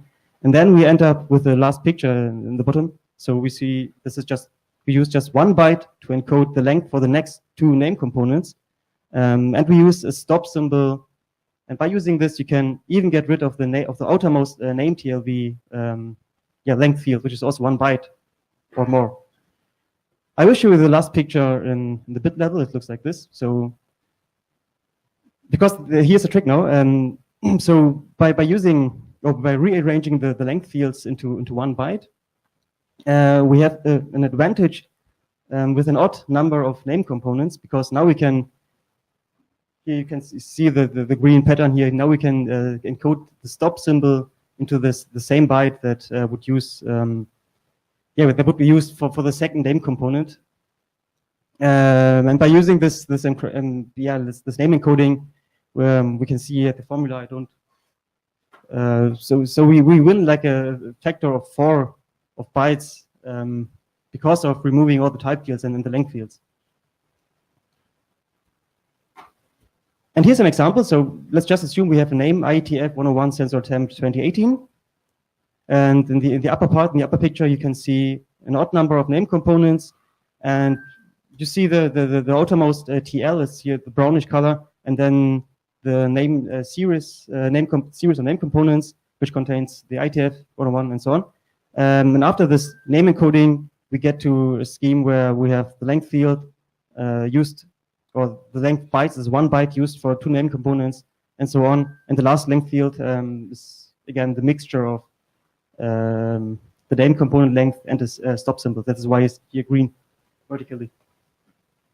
For even number of components, you can see that the stop symbol is using a full byte here. Where we decided for this actually to rearrange the bytes, because we keep the byte alignment, which which would make sense when decoding and encoding, because if you're byte aligned, you don't have to fiddle around with the names later when decoding. And here's an example how a real NDN interest would look like. So at the upper part, this is an unencoded interest. You can see the 1504 header is using, in this scenario, 9 bytes, and this is actually pretty reduced header size. We can also have header sizes by long header sizes, which are double the size by using long addresses, long MAC addresses. Here we are just using 2, it's a short address mode, just 2 byte per source and destination address. And then we have at the end 2 bytes for the frame check sequence. So you can see that the 1504 header is already taking up a lot of space of this 127 byte. And from here you can see that we have the outermost type length field that I said is the interest, and then the whole name, which is blue. The green we have here, the can be prefix Boolean value, let's say it here, and then there must be a fresh Boolean value, and then the nonce, interest lifetime, hop limit, and that's it. And from there, you can see the encoded interest below. So we throw away a lot of type fields, and we reduce the number of length fields. And in total, we save here like 22 bytes. But if you look at if you don't look at the 1504 header and just look at the payload below, then you can see that we go down by 40%. And if you also look at the type and length of the meta info, then we can see that we almost removed 80% of type and of meta information by using this encryption. Sorry, not encryption, compressing scheme. So let's look at the implementation, what we have currently. Well, as a write developer, I'm biased here, so I'm using write as a lower stack for the 1504 access. And what we did is, or what we're currently doing is refactoring the 6-open. We have 6-open and write, but we this highly monolithic, and we try to pull out the refactor, the fragmentation and the dispatching framework, so that I can have easy access from the ICN world and use CCN Lite in this example here over a binary which is here called libICNL. I have the open source, the open source in GitHub here, It's basically just a static library that you can use for any kind of application. Yeah, and this is what we aim for. The next steps, we have, or some colleagues are working on Bluetooth Low Energy, bringing this into RIDE, and also the LoRa to elaborate more on these. And once we have this, I want to focus on, bring also ICN or NDN, CCN adaptations onto these layers, so onto these technologies for BLE and for LoRa. And after that, there are also other stateless compression schemes. Currently, we just looked at removing the type and length fields, which is pretty simple. But also you can do like here LAMP-ZIF encoding, or you can use Huffman encoding on top of this to reduce maybe more, to reduce the packet size more. And then, of course, where the most game is in the safer compression. So we are also looking into this, and also we worked on this for the ICN RIDE hackathon at the weekend, so that we can assume a name prefix and just remove it, or elide the name prefix, and the IoT nodes are aware. So this is the same concept is done by the 6th Open, where they just remove an IP prefix and they assume it. And also there's we can leverage the PIT table, because we already have state that we have when we send an interest out and receive the data. So we can probably also cut apart from the name, the name in the data, because it's already stored in the PIT tables. This is also what we are looking into currently. And a couple of days ago, I got a pointer that Mark Moscow also had a talk about the header compression in Buenos Aires. So I tried to get in touch with him. I see him here in the Meet Echo.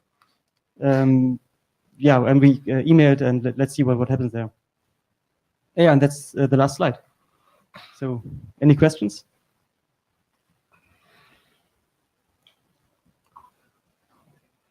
Great. Thank you. Thanks. Good work. Mark, how's it going? I see.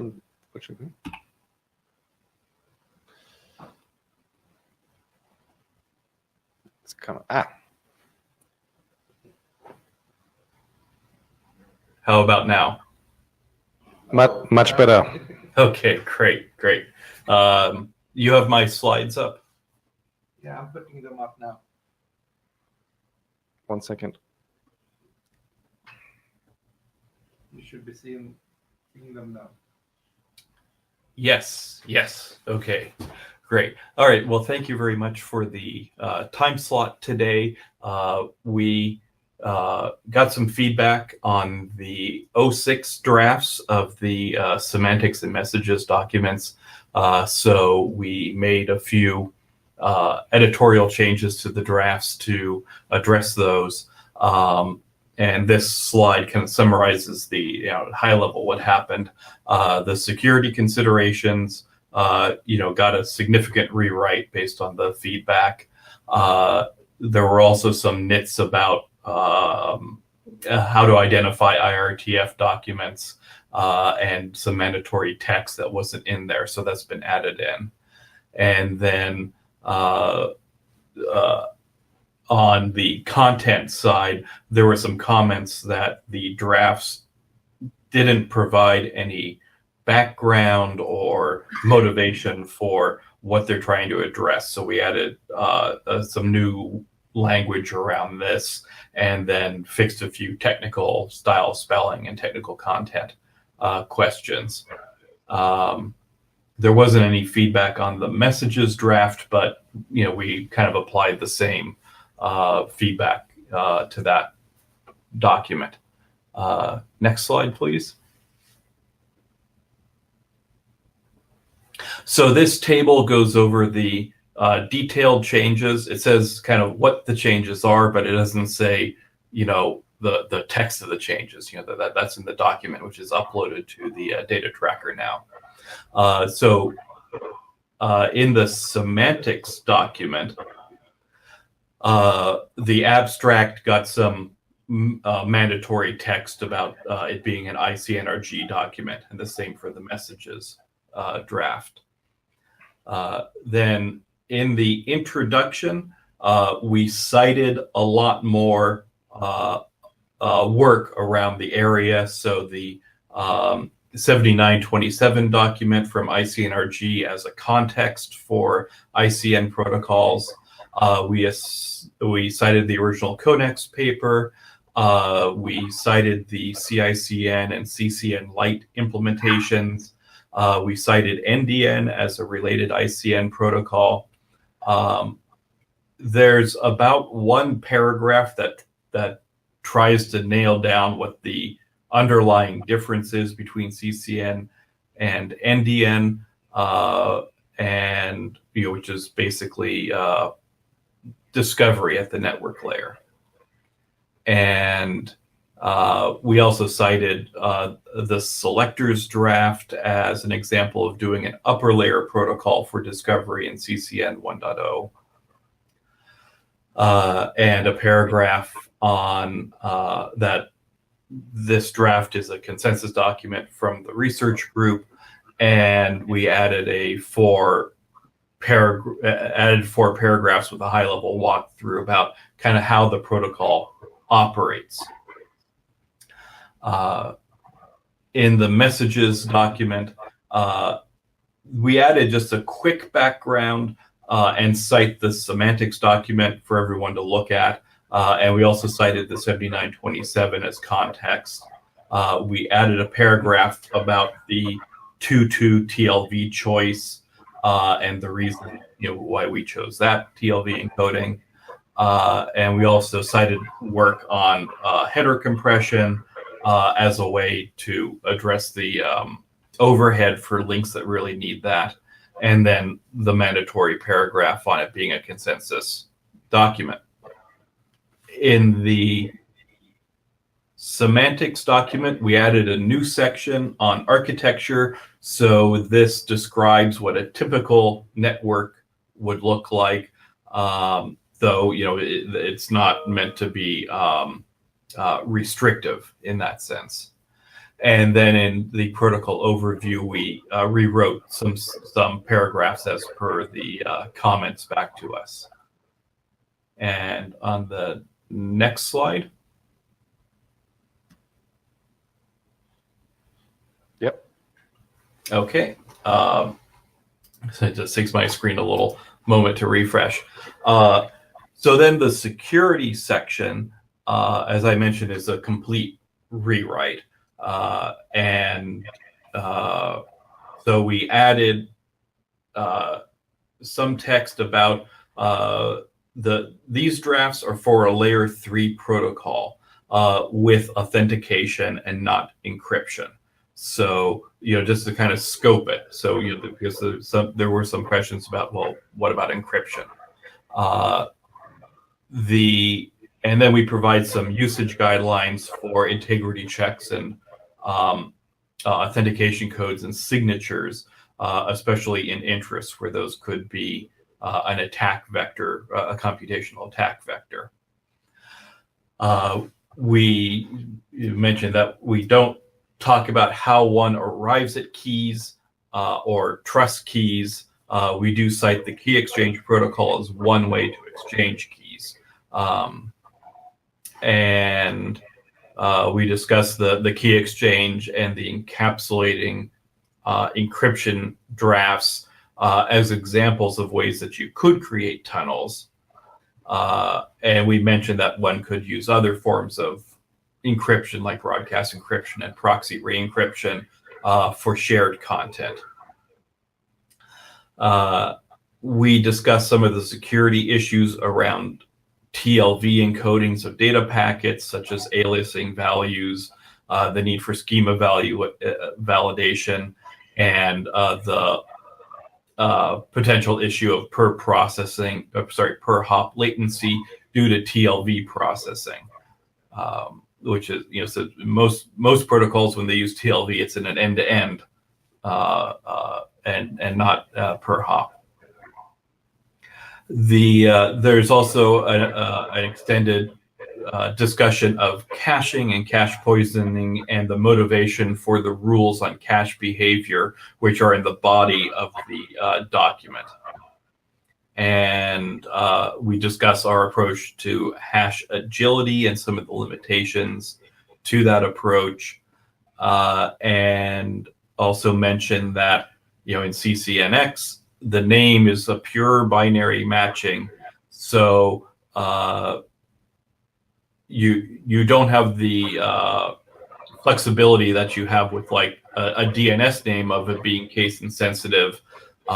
So there could be some issues for like phishing attacks if you don't have a good URI normalization or address it in like what a routing protocol will admit.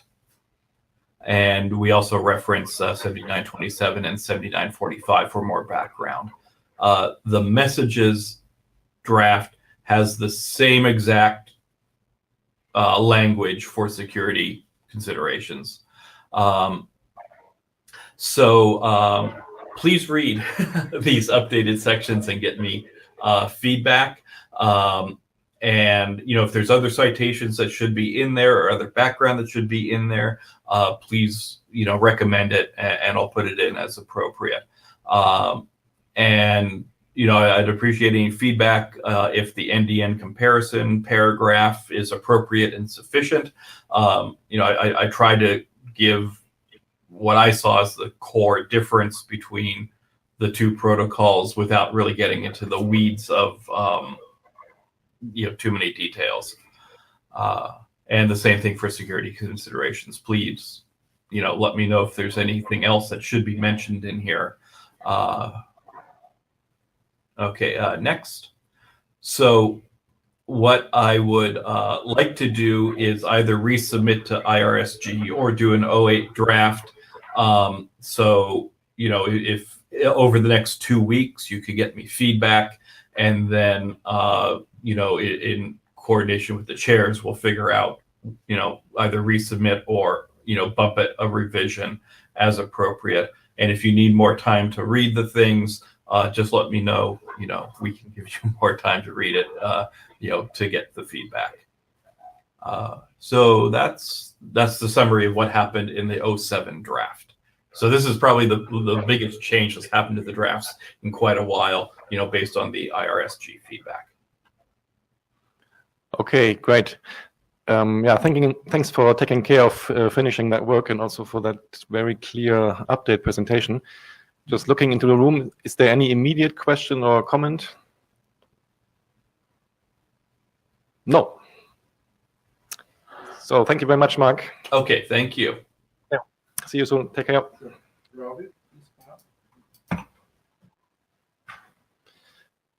I think you have to get out of the, yeah. Okay.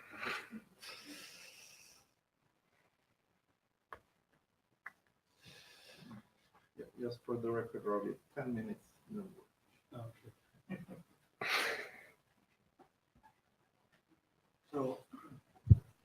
So this is. We'll give you rollover minutes, okay?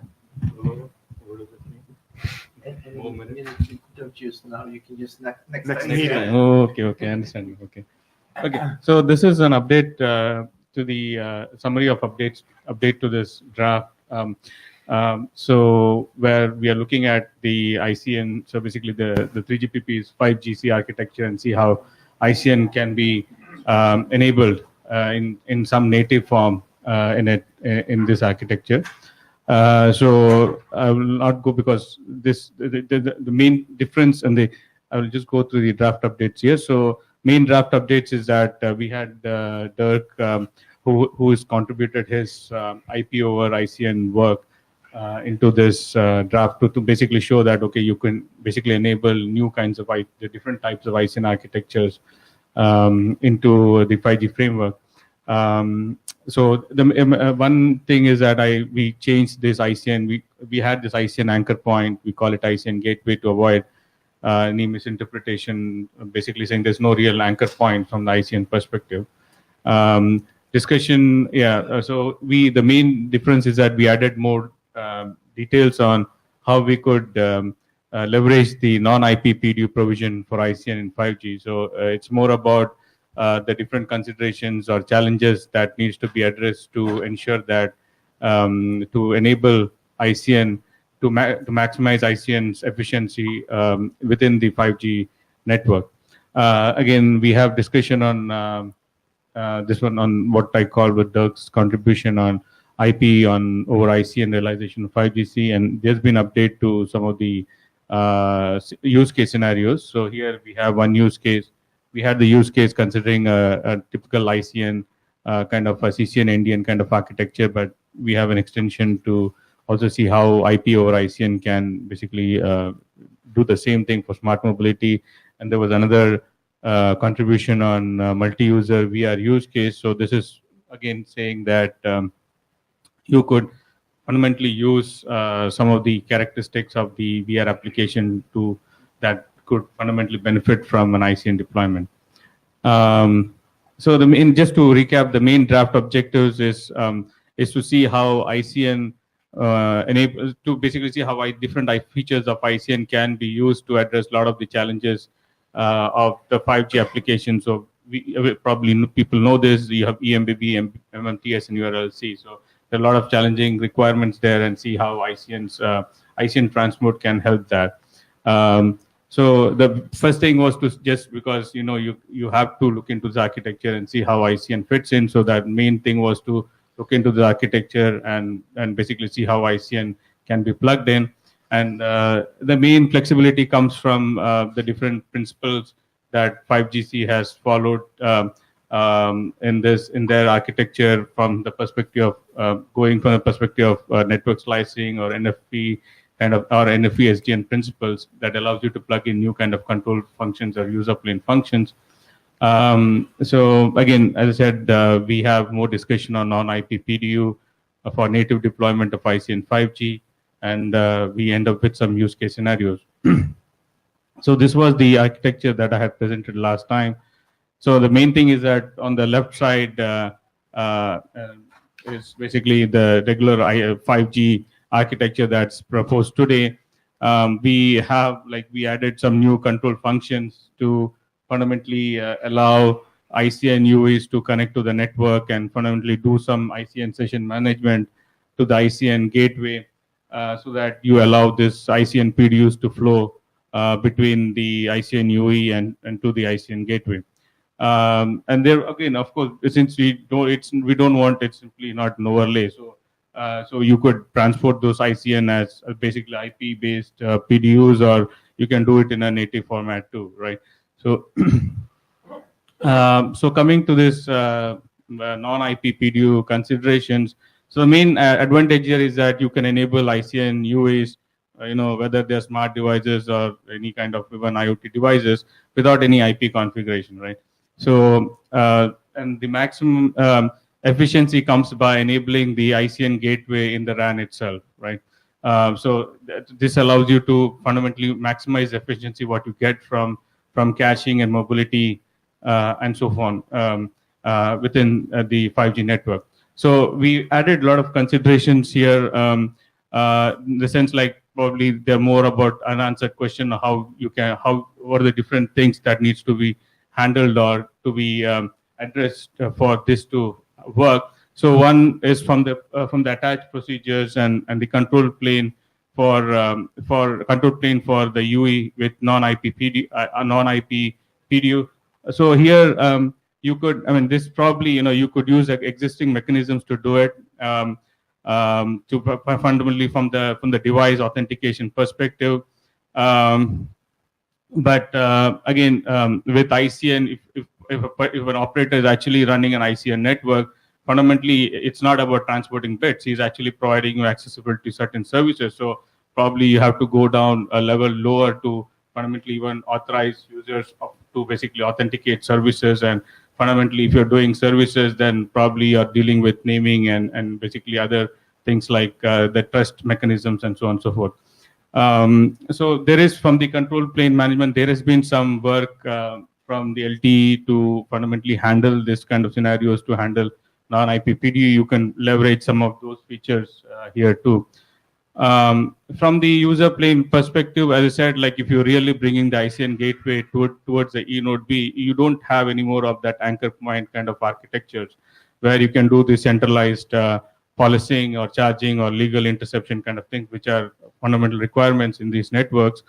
So that has to be handled. And basically, how do you do when you are actually having a more distributed ICN network realized within 5G, within the 5G core, particularly saying that you're bringing all the ICN functions all the way till the E node B. Right. Pardon me? So ICN, again, the other thing with ICN is that you're carrying this kind of ICN in its native format. ICN itself doesn't include any consumer identity. So again, this probably you have to probably depend on some of the lower layers to handle it, or probably you could even extend the ICN layer to carry some of the consumer IDs, but fundamentally probably only till the 5G part of the network, but not beyond that. Then again, you have probably, there are probably these are all different ways you can identify the ICN PDU. So you have other identifiers, and if you read this draft, there are so many identifiers you can use in different contexts to do it. So the other one comes from the slice ID itself, exactly how do you take the ICN PDUs and give it to different ICN slices. So the other consideration is with respect to mobility handling. Again, it doesn't make any sense. Basically, you bring the non-IP PDU ICN in its native format to the E node B and then put it on a basic IP tunnel, rather than you probably want to handle everything without any kind of anchor points in the network. So, as I said, it's efficient to co-locate the ICN gateway with the RAN, but again, with the RAN, you have again other control plane. If you want to handle mobility, you might need some ICN-based control plane support. So then you have to ensure that that control planes kind of integrate with the 5G's control plane to ensure the ICN mobility works. Routing considerations. So typically, today's 5G networks pretty much do kind of centralization management and routing, right? So again, when you're having this kind of flat ICN realization, then you run into scalability problems. So then you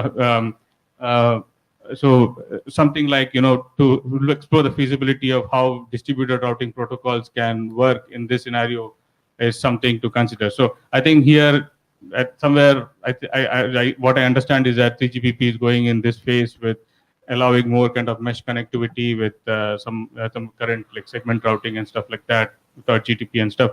So probably this would be another.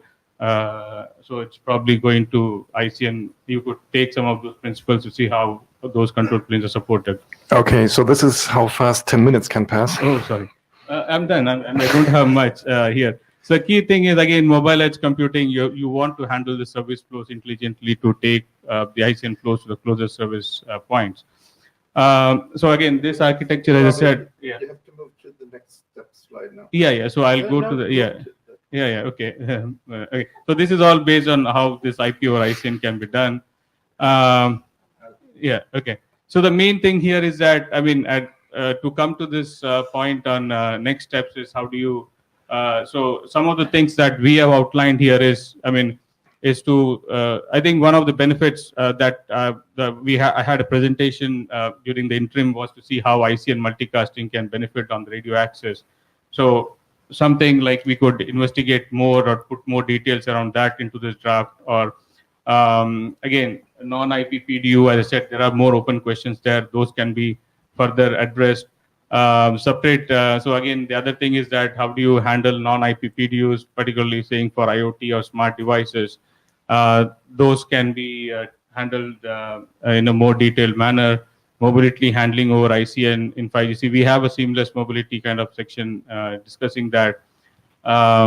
Managing QoS for heterogeneous applications. Again, if you're talking about flat ICN, then you have to think about QoS from the ICN perspective. And distributed policy charging and these mechanisms. So this is something that has to be handled the ICN perspective too as well.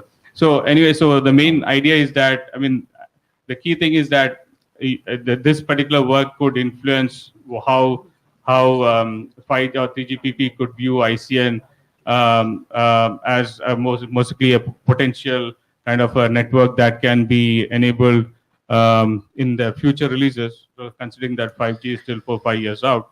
And so that's a kind of objective we want to have kind of going further with this draft. So, so the main thing is that it would have to have good to have some kind of concrete feedback on if there is any particular set of problems that you see would be more beneficial. I mean, more from the people who are more active from the 3GP perspective, or also who is following this particular set of standards. Okay, please provide your feedback on the mailing list. Really, no. I mean, it's 3 minutes over time, and so we have still 2 presentations coming. So next, what we're doing is we are taking Lei Wang first with the ICN for edge computing. Are you in the room? Yeah, great.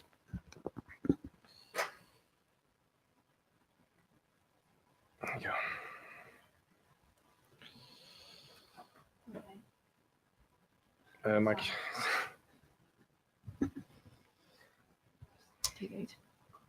Okay. Good afternoon. My name is Lei Wang, and I'm coming from China Mobile. Glad to be here and see you guys. Okay.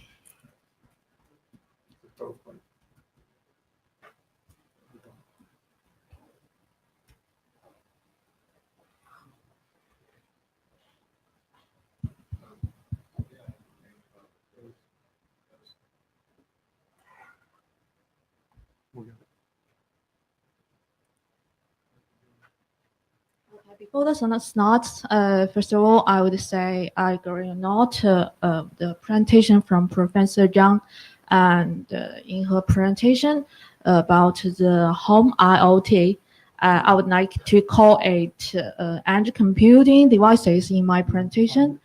And so I'm gonna give the presentation of the consideration on apply ICN to edge computing, and this presentation is related to the draft I submitted recently, and I put a link of this draft in the last page of the presentation. Okay.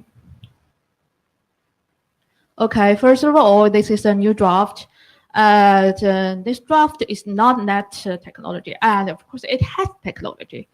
So it gives a very general architecture of the research on applying ICN technology to edge computing, and I also gave the reasons and opportunities of deploy ICN on edge computing, and I would like to give some technical consideration and relative scenarios. The other way. Okay. Okay. First of all, let's look at this board. Well, information-centric networking, I'm sure there are not experts here, so I'm not going to take long time to talk about it. Yeah, it's name-based routing, distributed local communication, information-based security, and multicast cache and forwarding system. So I would like to say ICN takes very important technological revolution and fundamental change in communication and networking. And when we look back, another side of the edge computing, it's close to users. Of course, it gives us no latency.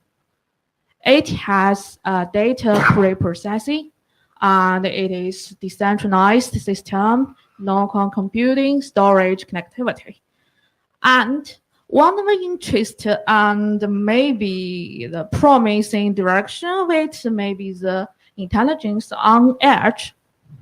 So edge computing is also broadly divided on IoT and some other industrial verticals, such as smart city, smart grid. So when we just look at both, we may feel, okay, both technology, they have outstanding performance. And we have the feeling, maybe there's some correlative or similar properties of both, or maybe is there any chance we can use ICN to benefit edge computing?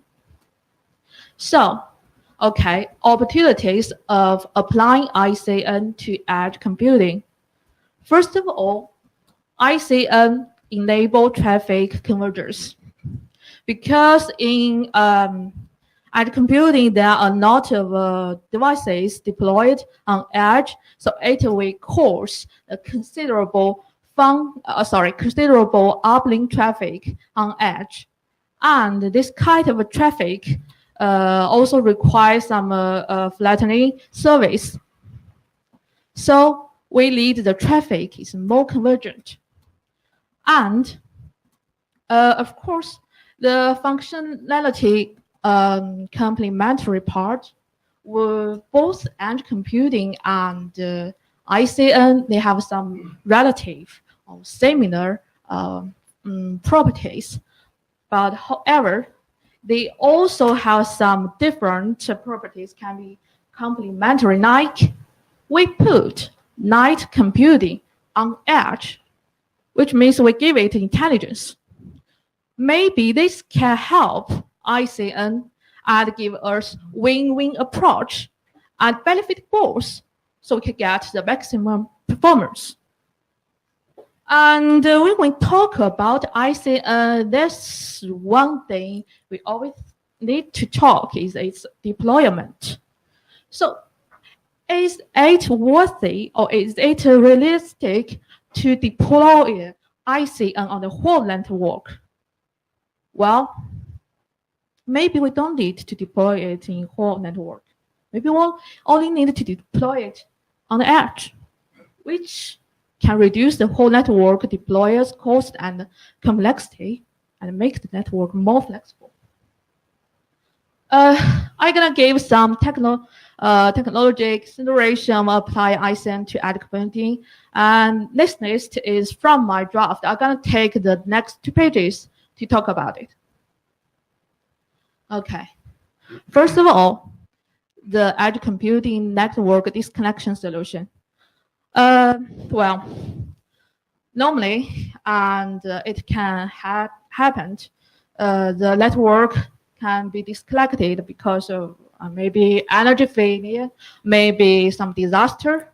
So in this kind of case, the data cannot be updated frequently, and it can cause some old data. I call it stale data here. And when this kind of data storage in the edge devices or edge nodes, it can also cause issue of storage limitation of the edge devices. And the edge computing traffic congestion, as we said before, there are a huge uplink flow traffic, and this kind of traffic can cause congestion. And the security part, yes, although it's edge devices, it is also connected with other devices or the cloud. Well, it has also need to face the risk from host attack. And just like the temperature control issues said in the previous presentation before, I think because the devices on edge are exposed to users, so we may need a very strong authority system. And well, does ICN or CCN really values edge devices? And the cost of the whole network ICN deployment maybe is too much.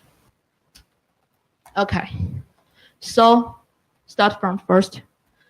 In ICN network, edge computing devices or not does lead the data from the source node.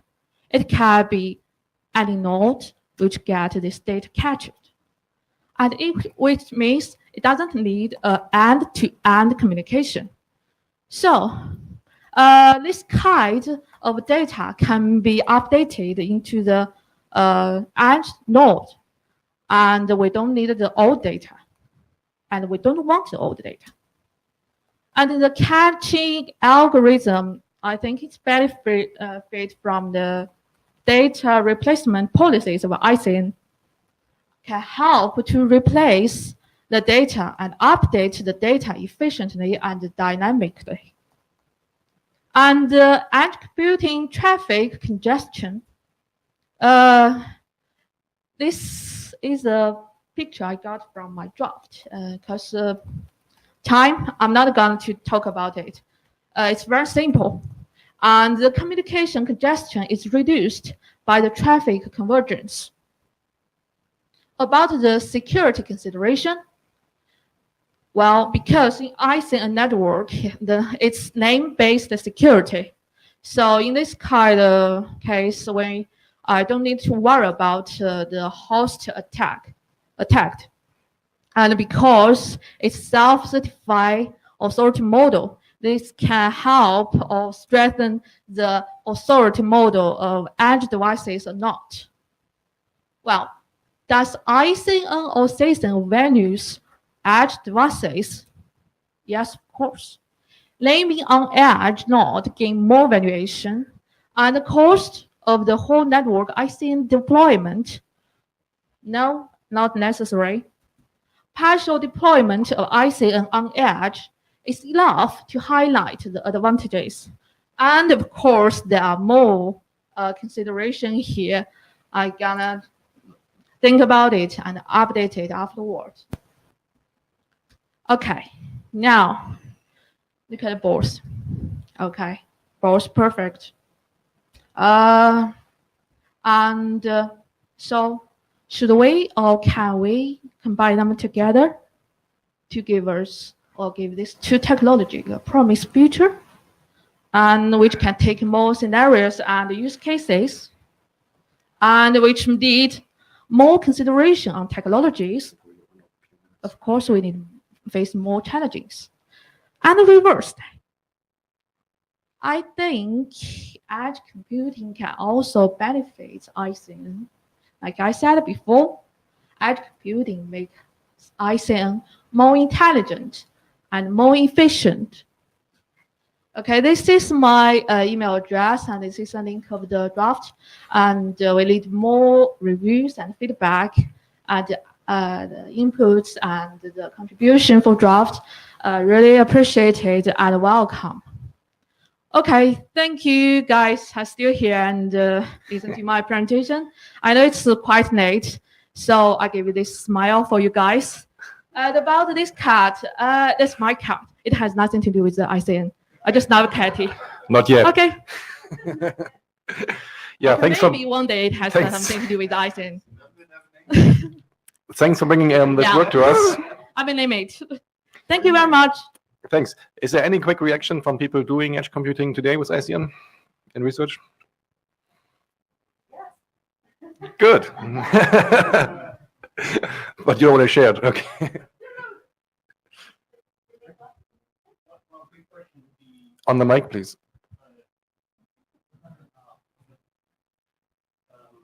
One quick one would be, what is the definition of edge computing here? And also in the draft, what is the definition of ICN here? Because none of them are defined in the draft, so it's difficult to understand exactly what you mean with ICN and what you mean exactly with edge computing. So it's difficult to understand what problems, so what kind of ICN technology is bringing what kind of advantages to edge computing, because you don't know what you're talking about. I mean, it's not defined. I can't guess, because I know what edge compute might be. I can guess what ICN might be, but it's not defined. So, yeah, that's a good point. And I said it's not that technology. I may need some time to think about, and if you like or if you're interested, you can just join this draft. There's much more to do there. What's that? I mean, just a simple example, like what, a server on Wi-Fi, or it's 5G, or other applications, or it can be wireless, it can be IoT, and it can be Wi-Fi. That's the point. It would be helpful to understand and Okay, I got your point. Because this draft is, as I said, is quite broad and general. I may next step, I may focus on some part of it, and make it more detailed, and then, yeah, I guess that's it. What is the blue card? No. Okay. Okay. So yeah, thanks again. Let's get at least some more comments on the mailing list. I think there are some people who have some specific ideas how this can be evolved. We have a bit of time for the ICN over 4G draft update. If we can do this relatively quick.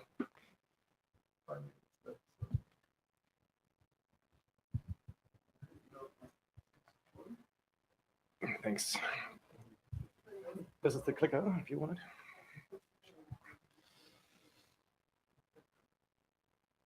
Hi, my name is Milan Stolic. I'm one of the co-authors on the draft for native deployment of ICN in 4G LTE mobile networks. So as an introduction, trying to gain some time here, as an introduction, the draft was about the holistic view of native ICN deployment specific to the 4G network. Some of its aspects would apply to 5G in the future, hopefully, but this is dealing really with the different scenarios of what happens if ICN is enabled or is not enabled in certain particular parts of the network. So we are looking at the options here. What if UE is dual capable? So if UE has dual stack and has the choice to make, and none of the other nodes in the network are ICN enabled. On another hand, what if ICN enabled through that and the UE is only IP capable? So the idea of the draft is to go through different scenarios and explain what it was doing.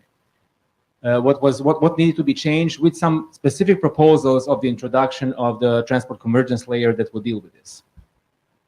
So as a summary of draft updates, we want to thank the chairs and all the reviewers. We received quite a few comments, and we implemented these reviews in the latest change. Major changes I will show on the next slide. There's 3 of them, I believe. And as far as minor changes, in addition to Dirk, who was present from before, Ravi was listed as a co-author on the draft. And then also we have paraphrased some of the text and updated new references after some comments like that. For example, the QoS section has been clarified. We have identified that certain parity needed to be present between the IP and ICN. Now, will it be change in principle, or will it be or not is beyond the point. The thing is that the features such as prioritization, such as policing or shaping, in some shape or form would need to be present. Also, there were some minor changes in the security section. Security section has not really has listed the security concerns. Now we have that done. However, certain more research would need to be done. And I also seen in one of the previous presentations that Marx, I believe, would be dealing in details about security. As far as the major changes to the document, so we have added the reference. There was a comment that there is no distinction between live content like broadcast services and on-demand content. So we have added a reference to the broadcast and multicast technologies, eMBMS specifically, so that we would handle the multicast delivery in a pre-planned content. Live content versus that one that would be on demand in this example. Also, there were many references in the document prior to this revision to NDN. They were specific to NDN, and we were kind of going between NDN and CCN. So now we have moved from NDN to CCNX-based ICN protocol and messages, which is in line with the ICNRG drafts. Now, this we expect to be normalized once the whole harmonization effort has been completed. But this is on our side, we're not dealing more on the CCNX as opposed to mixing the two. And also, the change was that after one comment, we have removed the transport convergence layer, which, as a reminder, just is responsible for dealing with the specifics of choosing the right protocol depending on its presence in the next hop or in the transport. So, for example, if the UE is dual capable but transport is not, UE would need, this layer would make a decision which protocol to use and would pick the right protocol based on the presence on the next hop. So this has been removed from the protocol stack at P Gateway, and the reason for that is in this case with dual stack ICN deployment in UE, we used to have transport convergence there, so the right thing would be to have transport convergence layer between UE and on the CDN side. In this specific case, P Gateway is ICN aware, but we need to make a strict distinction between capability to do ICN transport and being ICN aware. Being ICN aware means that the UE should be able to attach via ICN even if ICN transport is not present as such, meaning that may not be capable of transport but needs to be aware of the application level so that UE can be ICN attached, and then it can be sent over to the CDN side to where also the transport convergence layer would be present, and the transport selector would deploy the right conversion or the right choice, the right selection. As far as the next steps, we are currently implementing this in the lab. So the future draft versions will have updates based on the results from the lab trials, which we are in the process of setting up. Yes. Cisco systems. We will be using CCNX code, and that is being in the process of being set up. So the future revisions should have some results from the trials, from empiric results. And also, we need to now. This is not necessarily the next section or area for future draft updates. Could also be new experimental drafts. So these won't all necessarily be in this draft, but are certainly some questions that need to be answered in the future, such as investigate how to meet the IPQoS requirements. Just like I mentioned, it has to be met some way in ICN. Then also investigate the impact of CUPS, the control and user plane separation and traffic offloading at the edge, so that we can optimize the user plane traffic path using ICN, which is the whole purpose of this, with UPF being closer to the edge. To investigate the realization of transport convergence layer, which we are introducing here as a concept, and our realization needs to be further investigated. Then impact analysis, ICN on mobility management messages, structures, and flows. This goes from the fact that in this draft, we suggest that there will be no immediate significant benefit on control plane. This needs to be further investigated to see if there would be possibly in the future some benefit or further benefit from ICN in the control plane. The draft deals mostly with user plane messages. We want to investigate how ICN IP interworking gateway function would perform the conversion between ICN and IP primitives for data retrieval. In the draft, we are dealing with this at the end when the P gateway is ICN capable, but CDN is not. In that case, some level of interworking function would need to be introduced, and we need to investigate how would that work here.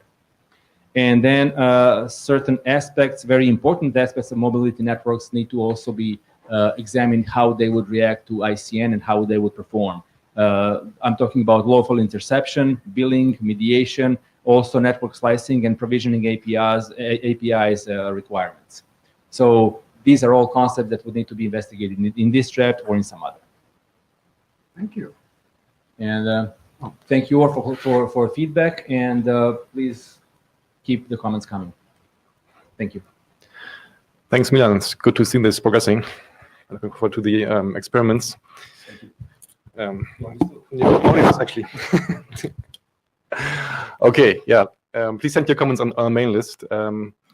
So many things going on in ICN these days. It's really exciting to see. Do you want to bring up the final slides? Yeah. Okay. So just wrapping up this meeting. So it was a really busy week. So sorry we had to cut things short today, but we had really a lot of stuff today. Okay, so I hope you haven't made any plans for September yet, because there will be many cool events there. So there will be the RIDE Summit, September 13-14 in Amsterdam. So RIDE is the IoT open source operating system that is also working on CCN Lite, for example, and it's also has some so NDN and Riot. There are also developments there. So that is that. Lisha mentioned the NDN community meeting just 1 week later on the US East Coast. And we should mention, I forgot to mention the ICN conference that happens in Boston this year. And we'll probably continue our tradition of scheduling an ICNRG meeting the day after the conference, because that's worked very well in the past. And the researchers who come to the conference who normally don't participate directly in this community have an opportunity to present their research and interact with the rest of the community. So while we don't have that nailed down, people should plan on that. It would be after the conference as opposed to before. Mention also the dates for it. So you do NDN meeting first, then back to back we have the ICN conference. But it's a weekend. It's so it's 23rd with the event. You didn't put the But do you have it here? the base. Because the interim is on the 24th. So the ICN conference is 21 to 23. Yeah. Friday through Sunday this time. So please note that. So it's a bit unusual timing, but it will be a cool event. So please book this in your calendars. So future ICNRG meetings. So considering the turnout this week, so I guess we will do a similar setup at Montreal. So a full day interim, and so a meeting like this during the week. Please send us your ideas and ideas for contributions, our topics for that. And so we mentioned the other meeting. So is there any other business?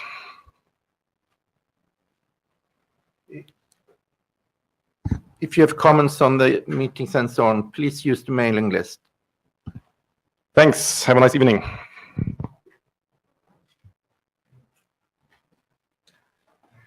One of you take